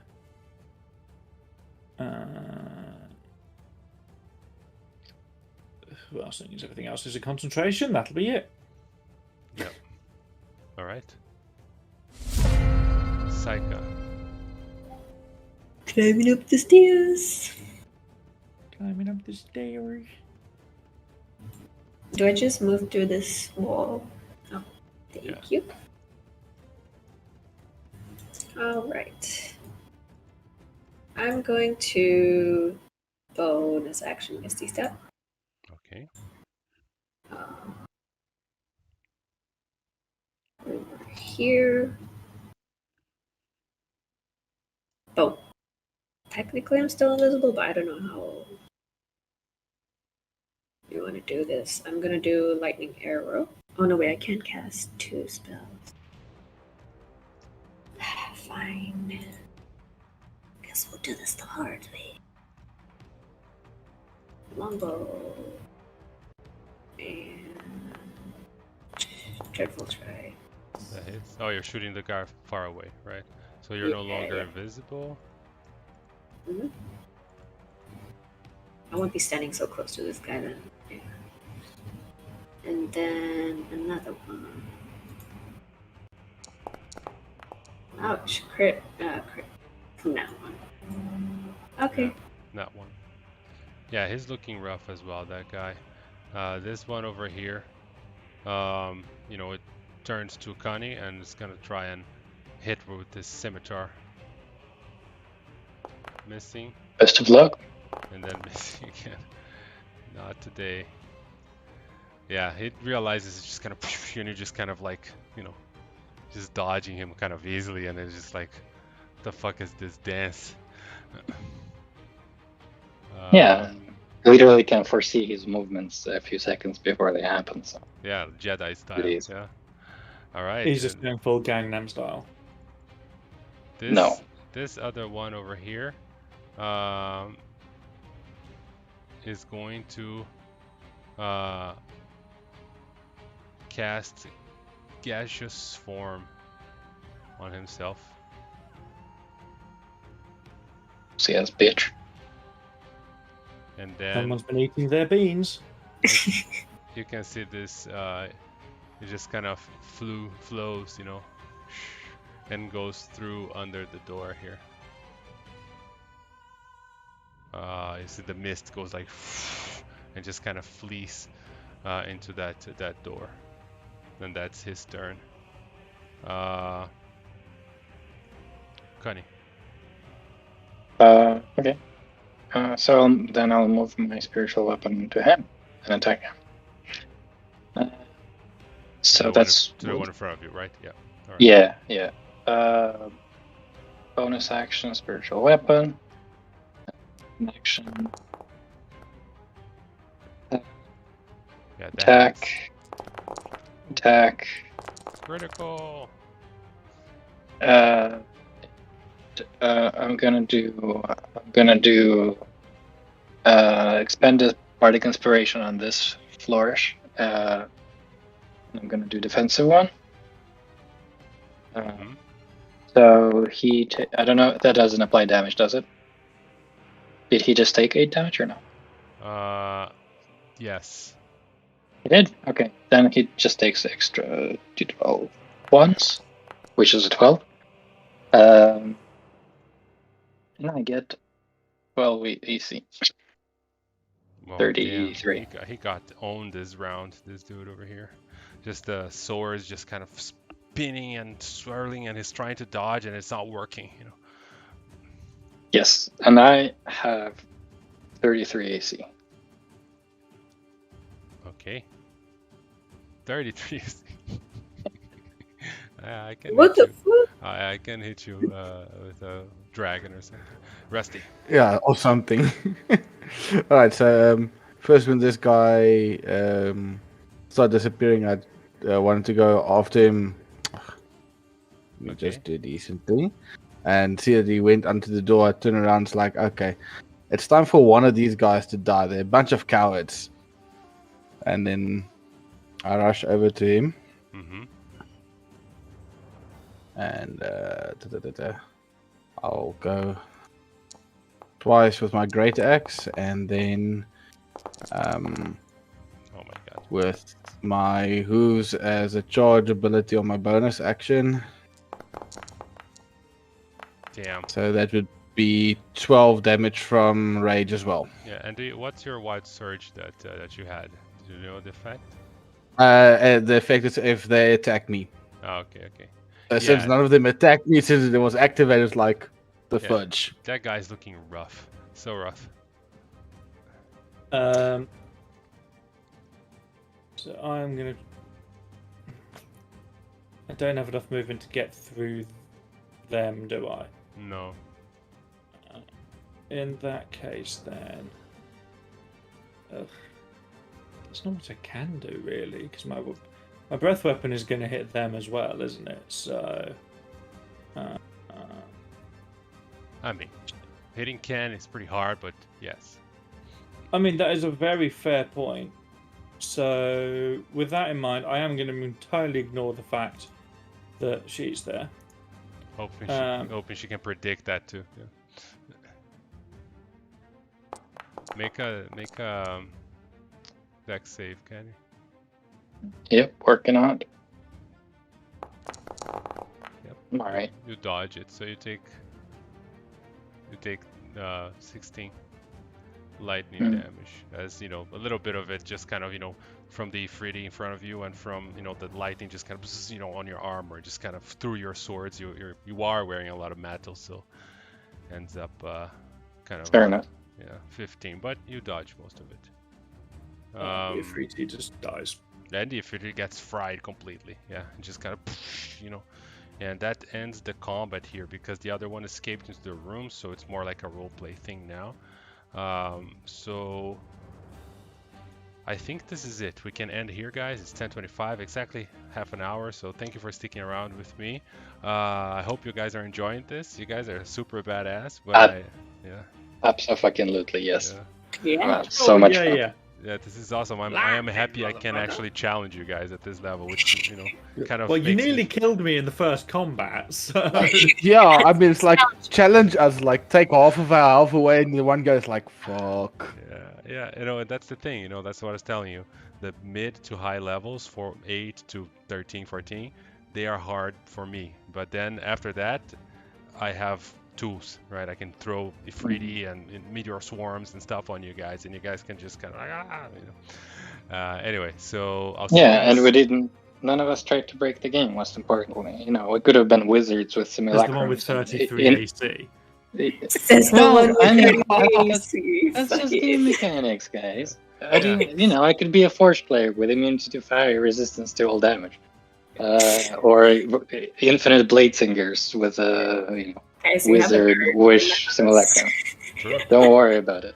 Yeah, there's a lot of crazy builds out there, but you know, and that's, you know, I think it's kind of a red flag for me when people start calling their characters builds. You know, like I want to make a build like this, I want to make a build like that. It's like, dude, it's a character. Make somebody in the world and make it a cool concept, you know, like. And I am glad that you guys are more interested in playing like a cool character than in like breaking the game, you know, because you are a reasonable level 20 party and not a, like, you know, I'm a godlike and I have 15 attacks per round because of this rule loop that I found out on Reddit, you know.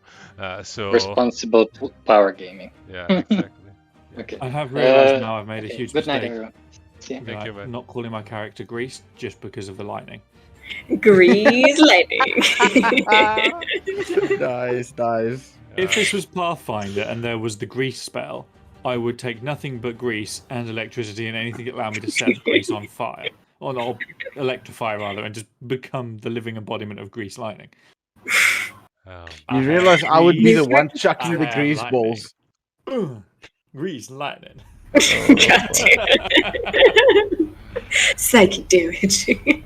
You said you were the weird one in your campaign before, gods. You have power here. Alright, guys, so I will see you next Monday for this one shot, and most of you I will probably see on other games during the week. So thank you so much for coming, and I think we'll be probably fine to finish this on next Monday. You know, I will think about what's in the future of the game. I don't want to extend it into a third game, so I'm gonna make sure that we have like a good pacing for the next one shot.